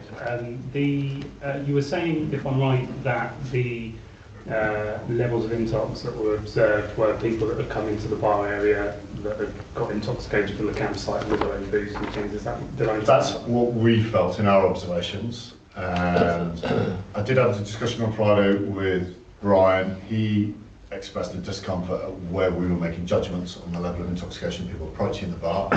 And I didn't disagree with him, but I didn't entirely agree with him. So I agreed that it's a judgment call and you can raise the line and make it harder. And I reinforced with the staff that, right, okay, the police aren't comfortable with some of the calls you're making at the moment. You need to make a much harder call on people. And would you say there's quite a lot of intoxication that comes from the consumption in the campsite and from the camper vans? on Friday, it was more of a problem than Saturday. And Saturday, it was evident that the security team had got a better handle on it. On Friday, we were concerned that we were just seeing people with their own tins of beer that we didn't recognise, and people with open bottles of spirits and things. So we were concerned because we were the bar operator in that space, thinking this looks like there's a lot more alcohol out there than we've provided. And as a bar operator, you're never comfortable with that. You sort of feel that isn't what the plan had been. Okay, so if the 10 wasn't authorised after today, and if the premises licence were to receive some objections which would prevent it being enforced for this year's event, if it was similar to the event previous, we would already see high levels of intox from people bringing their own booze on site. So the element of control from one bar doesn't seem that it would have much of an impact.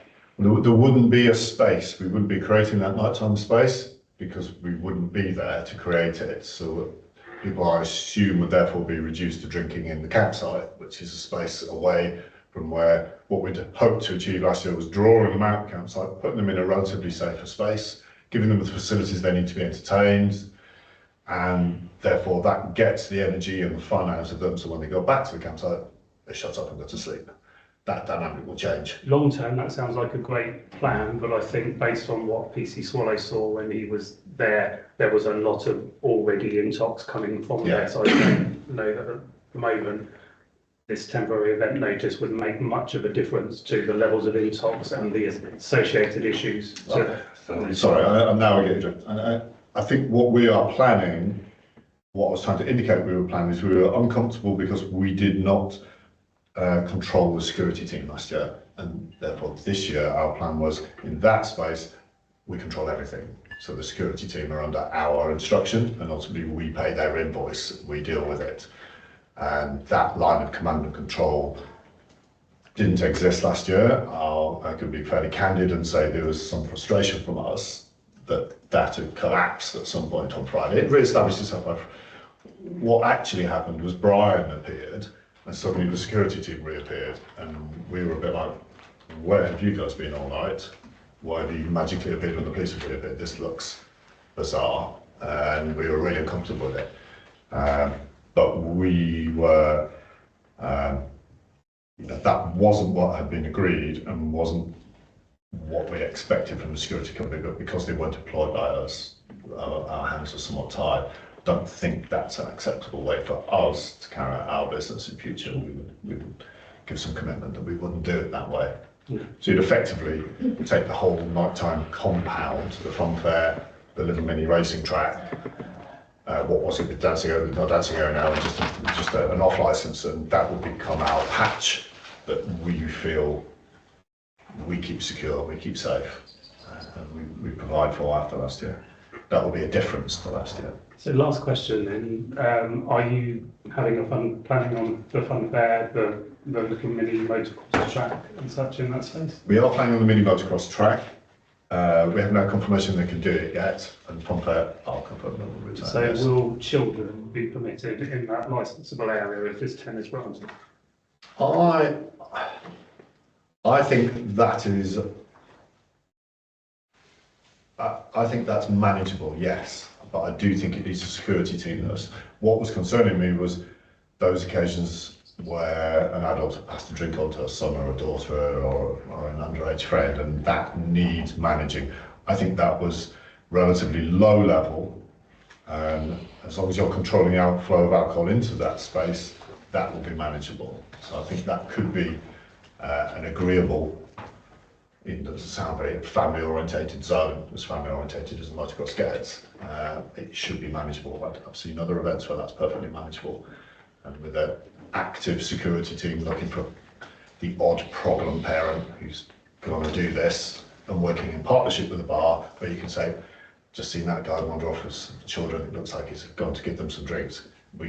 You've got that handoff going on to the security from the bar team, and equally you've got the bar team saying, this guy over here, just taking some drinks off him and his children, make sure you don't send them any more drinks. That wasn't happening last year. There was no teamwork going on between the two. And there was a real reluctance from the bar team from their security team, to do any level of enforcement last year, to be honest. Okay, no further questions, thank you. Sorry. Oh, my turn. Right. Yes. Okay, I'll pick up where I left off, which is you mentioned on the Saturday you were giving your bar staff additional training on how to spot intoxication. My question is whether it's like a half-hour talk or an hour-long video, whatever, the training is sufficient for something like that. And secondly, if you're find yourself in this position, is that because you are, I mean, if you were employing experienced bar staff, they would already know this. They would already know how to fill in refusals lists and so on. Yeah. So are you finding yourself in this position because you are hiring inexperienced bar staff? No. Half of our team came from a specialist bar temporary staff provider, and half came from a venue where they work in a team. So we were finding ourselves in this position because we changed some of the systems slightly overnight, because I wanted to show Brian some movement, because we weren't running what I called an old-fashioned refusals register on the clipboard behind the bar where we were writing all the details down, and me and Brian had talked about that before, and I reassured him that I'll switch back to that. We were running a system we run on other events where basically if you refuse a sale, you just keep the bottle on the till. And Brian explained that doesn't keep a description of that person. How do you know when that person comes back? So I accepted that, and so I had to tell people, right, we're using this system here, the supervisors are going to be keeping an eye on you. And I also wanted to reinforce with the supervisors to be on the shoulders of the staff a bit more, doing random checks on who they were doing, because the person carrying out the transaction is legally responsible for it, and I wanted to make sure they fully understood that should Brian return and Alan serve a drink to Carol, who's only 15 years old, Alan has broken the law. And I just wanted to make sure they understood the gravity of what the potential is for them. And I wasn't convinced in my first briefing. I basically rattled that sword, if you know what I mean. I talked about the basic rules of running a bar at an event. We do ID checks, we do this, we look for intoxication, make sure you ring through the till first, and we've just gone through the basics. The rebrief on Saturday morning was just focused on really on Brian's thing about he was uncomfortable with the fact there were under 18s in the arena, and he'd seen some people with drinks in their hands, and he was uncomfortable with the level of intoxication. The things I could do in my world to try and improve that were just increase the number of checks that were going on, change the way we were recording it, and increase the level of awareness of intox. So what signs and symptoms are people looking at the bar to make that judgment, which they have to make. You know, it is a judgment call.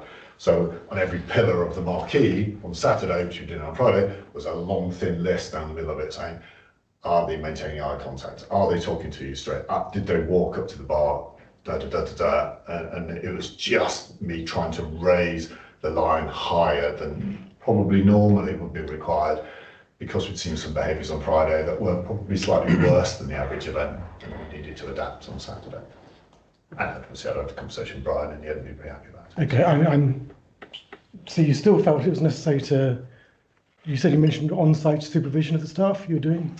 Yes, you had me, and then I had 2 key supervisors, and then the team of about 20, 25 people serving. So even though you say your staff were experienced and worked in other venues, yeah, you still felt it was necessary to be standing directly supervising them because they were not adequately obeying the law? No, it's not that. It's just if you've been to the motocross, the audience profile is so unusual. It's 95% male. And it's the motocross of nations, not the GP of Britain, so about 30% were international as well. So there's just additional factors. You had to support the frontline staff more than you would, say, at a wedding or something like that, where there's a family there and you've got the same issues potentially, but the behaviour is very different. So the behaviours are different in motocross, and it was clear enough to me that they would benefit from me giving them another bit of work on Saturday morning, because they'd never worked a bar at the motocross before. I'd done one in 2017, and it was a bit like, this is a bit different, and we do need to adapt our style. We had to adapt because we were seeing people carrying alcohol in, and it was like, okay, well, we didn't expect this. This wasn't in the plan. Let's not assume that's going to get fixed on Saturday, and it did improve on Saturday, but I had assumed it wouldn't get worse, and I wanted the staff to be ready for that, because I've clearly seen Brian express some dissatisfaction at that. So I was adapting to a situation that maybe I didn't expect the staff. I expected the staff. I don't know. I think the staff did a good job on Friday. I just think they benefited from me regrouping them and hardening them up a bit for Saturday. It wasn't a wholesale change in what we were doing. And when I looked through the refusals register last night, and it was, it wasn't stuff on there that was outrageous. It was people who weren't complying with instructions, people who said, look, you look a bit too drunk to me, go away, we're not going to do it, and then refusing to go away, and things like that. It was lots of relatively low level, but manageable things that I'd been doing on Friday, but not recording. And I wanted to record it now, because Brian had made it pretty clear that he expected me to record it, because he was uncomfortable with it, and therefore he said there's a potential this could come back at you, Alan, because you haven't recorded enough here to show that you've taken these measures. Thank you. Another question is that your application now is just for the main beer tent, which and the terms of the TN is for 499 people in the event space in total.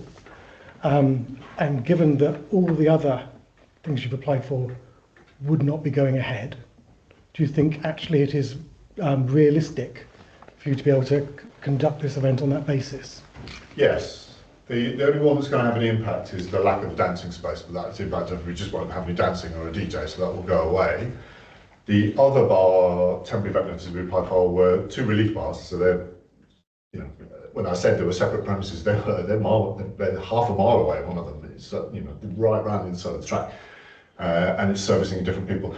And the VIP bar is the people who are in the VIP bar. They're not in this space, so I don't think it'll have any significant impact. It will mean that people watching the racing during the day will have further to walk to get a drink, so that will just impact on them.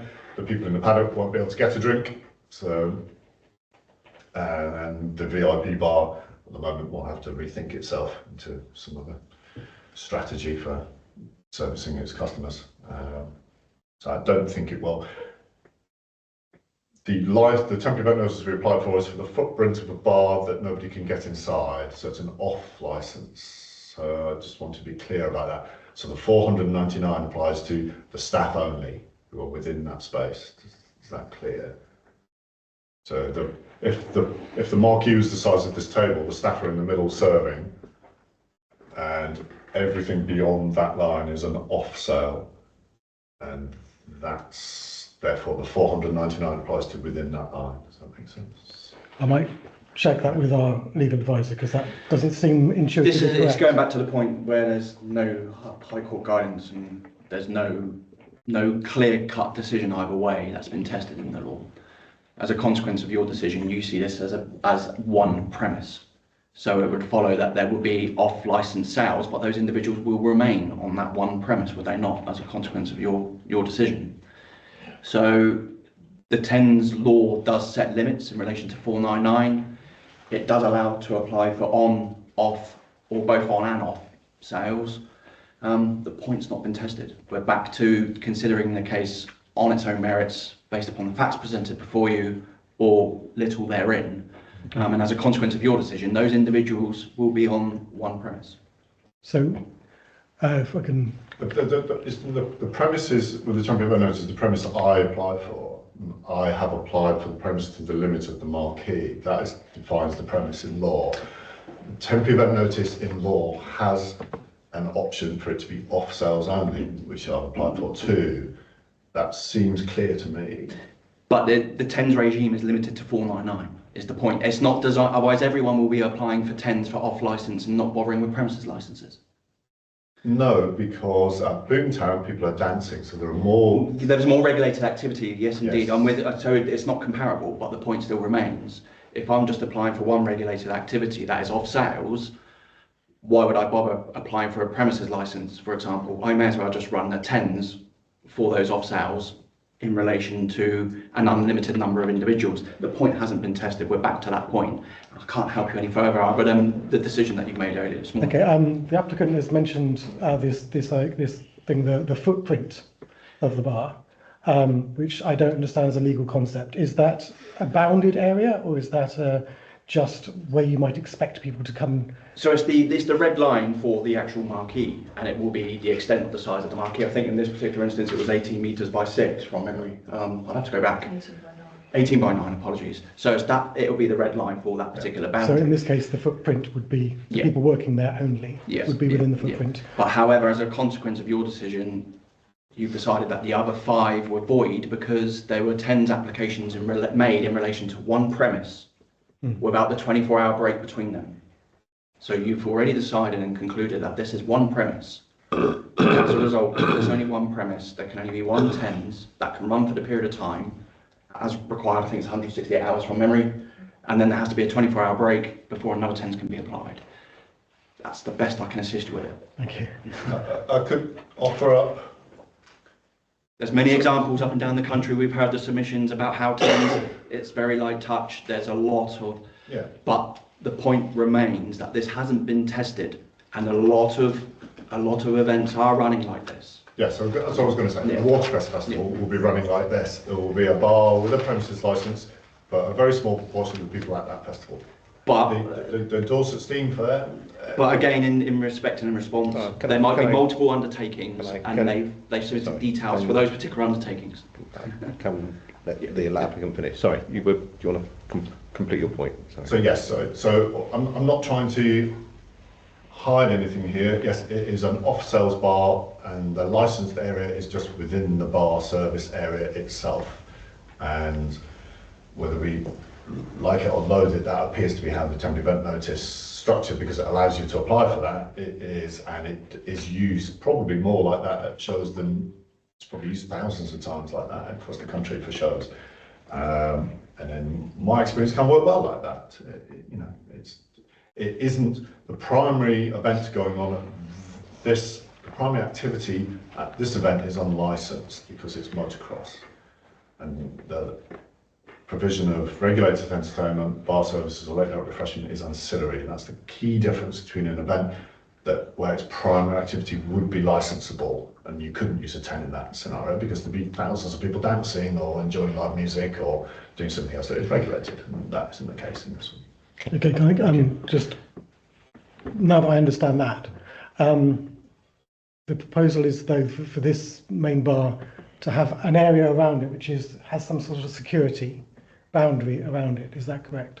The bar will be a structure, so you can't get into it.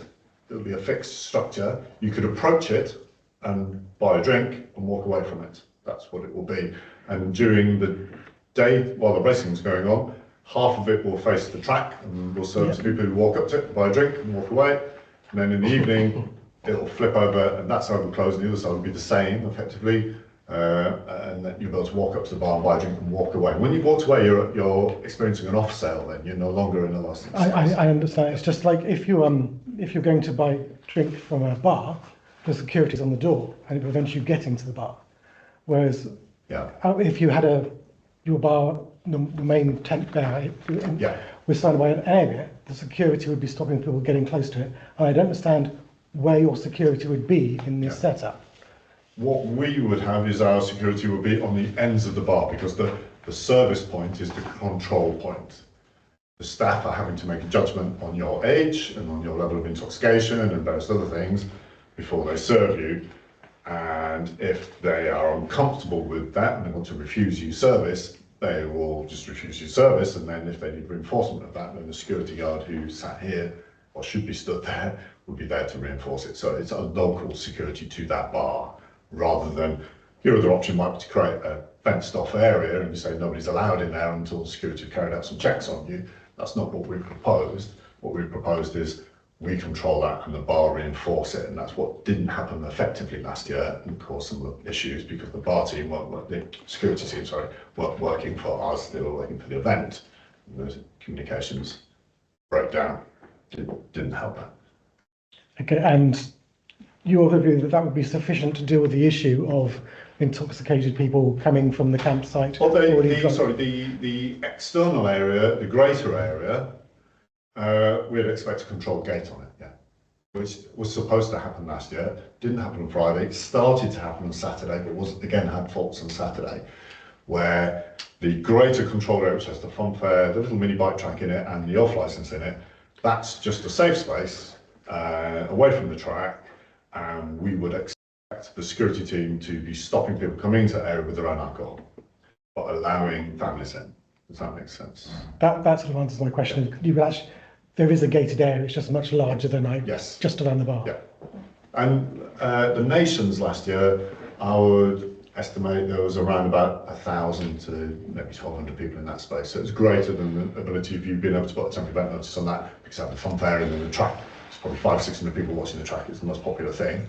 There's probably about 100 people at the bar, and there's probably 50 people playing with the fun fair, and there's about 200 people dancing, and the dancing is basically created. Thank you. Mr. Douglas covered what I was going to ask him. No? You've not got any other questions? No. Right. Chair, I have a few which may assist in making a decision that perhaps might be useful. Yep. I'll try and keep them open-ended so they're not closed questions by way of cross-examining. So I'm looking at the website, Mr. Dove. In relation to Friday, it says time to be confirmed closer to the event, camping. Whereas you've applied, have you not, for attends for Friday? So is the camping going ahead or not? I'm not running the campsite. Sorry, I'm applying for a temporary event notice to run the bar for the evening on Friday till midnight, When's the racing take place? On Friday? Yeah. So Friday is like qualifying day and practice day till 5 o'clock. Okay.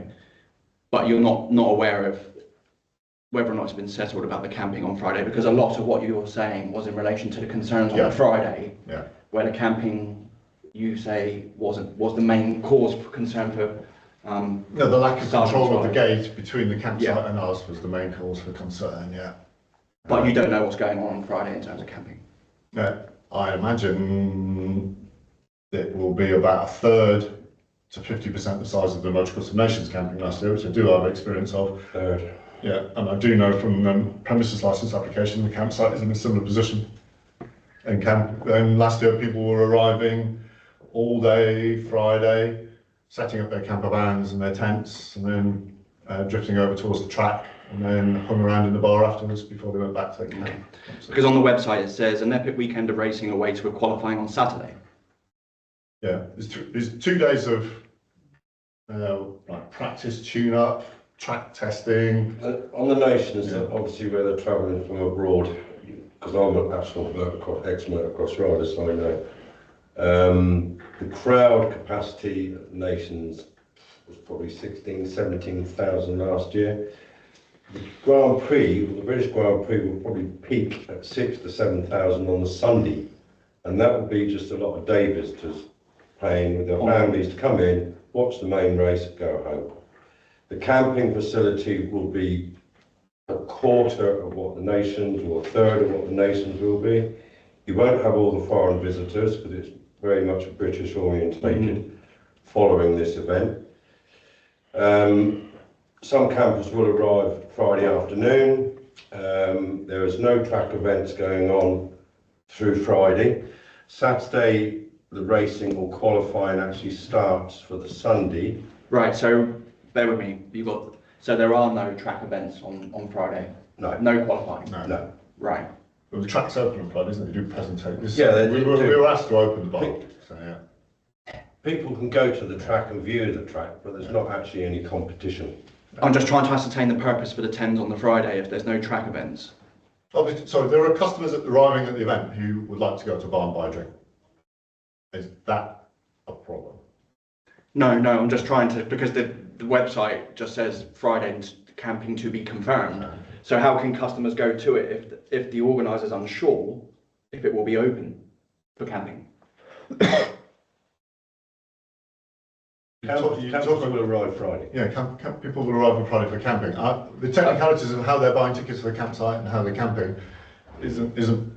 Are you certain? My point is, are you certain there will be patrons for your bar on Friday? Yes, and if there aren't, we'll lose out. Yes, I accept that. Right. Yes, if nobody turns up on Friday, we're going to be sat in our back. So I'm just trying to ascertain the need for the 10s if there were no patrons. The race starts 9 o'clock in the morning, Saturday morning. So most people arrive Friday, set the camp up, and come over to the bar for a drink or two. Yeah.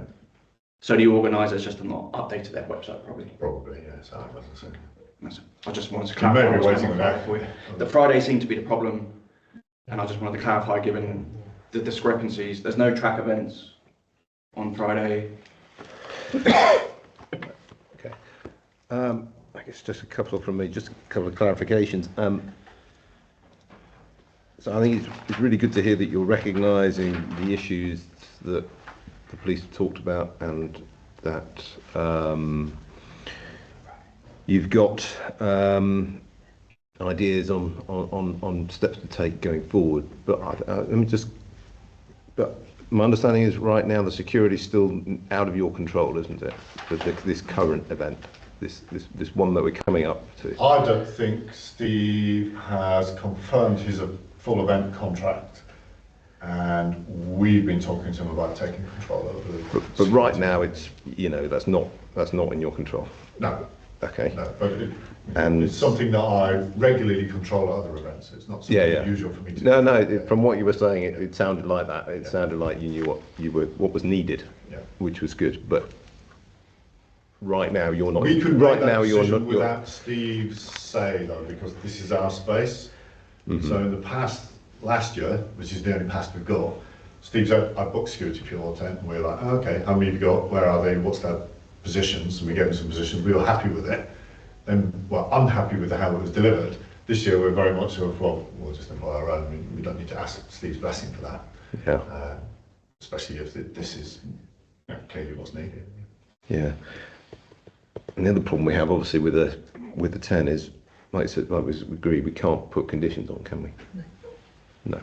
Which is a real issue, actually. It doesn't remove my responsibility, though, to be followed up after the event. There is a risk to me in this if this doesn't work.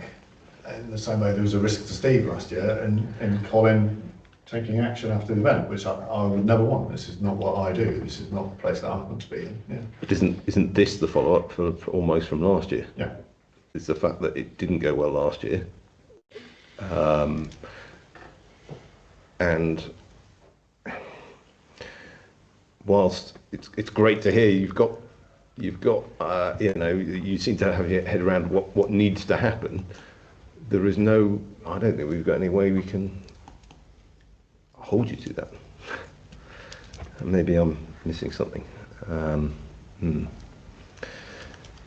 if it helps, I've got access to the event management plan, which is subject to change, but it does have some timings for the camping, if it will assist you. Sure. I'm going to use this as the guide. So the Friday, The expected opening time for the VIP silver camping is 9 AM until 10 PM. And the gold camping will be 10 AM until 6 PM. So that would suggest that they're expecting campers to arrive on the Friday. Okay, thank you. And then there's reference to timings for the bar.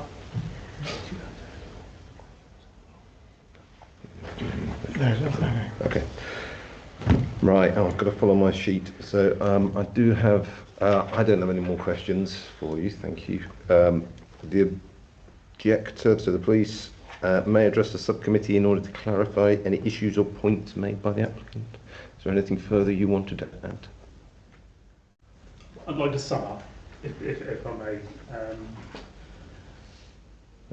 From the police perspective, and in relation to public safety and crime and disorder, licensable activity at the motocross event requires conditions that lawfully are required to be followed to ensure the safety of the public and that risk from crime and disorder is mitigated. That is our opinion. The protection of children from harm is a concern, and the use of an unconditional temporary event notice for an event with the history of the motocross, 7,000 to 10,000 attendees, is not appropriate to support the licensing objectives, and the Chief Officer of Police requests that the subcommittee refuse the 10. I've already given an undertaking to Mr. Dove, and I'll do the same for the committee. We are committed to working with the organisers in relation to the premises licence application, which is currently under consultation. It is my hope that we will come to an agreement with regards to relevant, proportionate but necessary conditions to be applied on there in order to try and promote those objectives and address all of the areas that I've shared with you today. If all goes well and there isn't a representation, then that licence will be granted ahead of the start of the motocross for 2025. However, the fact that it has taken until mid-May prior to an end of June event to put that application in, I don't think should be a consideration, because they've had a very long time to put that application in. My colleague PC Swallow notified the event organiser back in February that we would be objecting to Thames because of our concerns, and that they could put an application in for a licence, and we would then engage and look for relevant conditions. And that is following my own engagement with Mr Dixon in 2023, when it went ahead with temporary event notices, and I left with the understanding that Mr Dixon would apply for a premises licence for all future events, which would have included the Motocross of Nations last year. So we've had this scenario where we used to be on Thames. We managed to get premises licences with conditions. Due to liquidations of companies and then not transferring the licences were gone. To facilitate the licensable activity at this event, Thames came back in. We've seen the concerns that we've got, that we've shared today in relation to Thames being used at this event for licensable activity. And now we are back to saying it needs to be a premises licence with conditions that are relevant and proportionate but necessary to ensure the promotion of the licensing objectives. Thank you. The applicant must have the last word. Chair. Okay.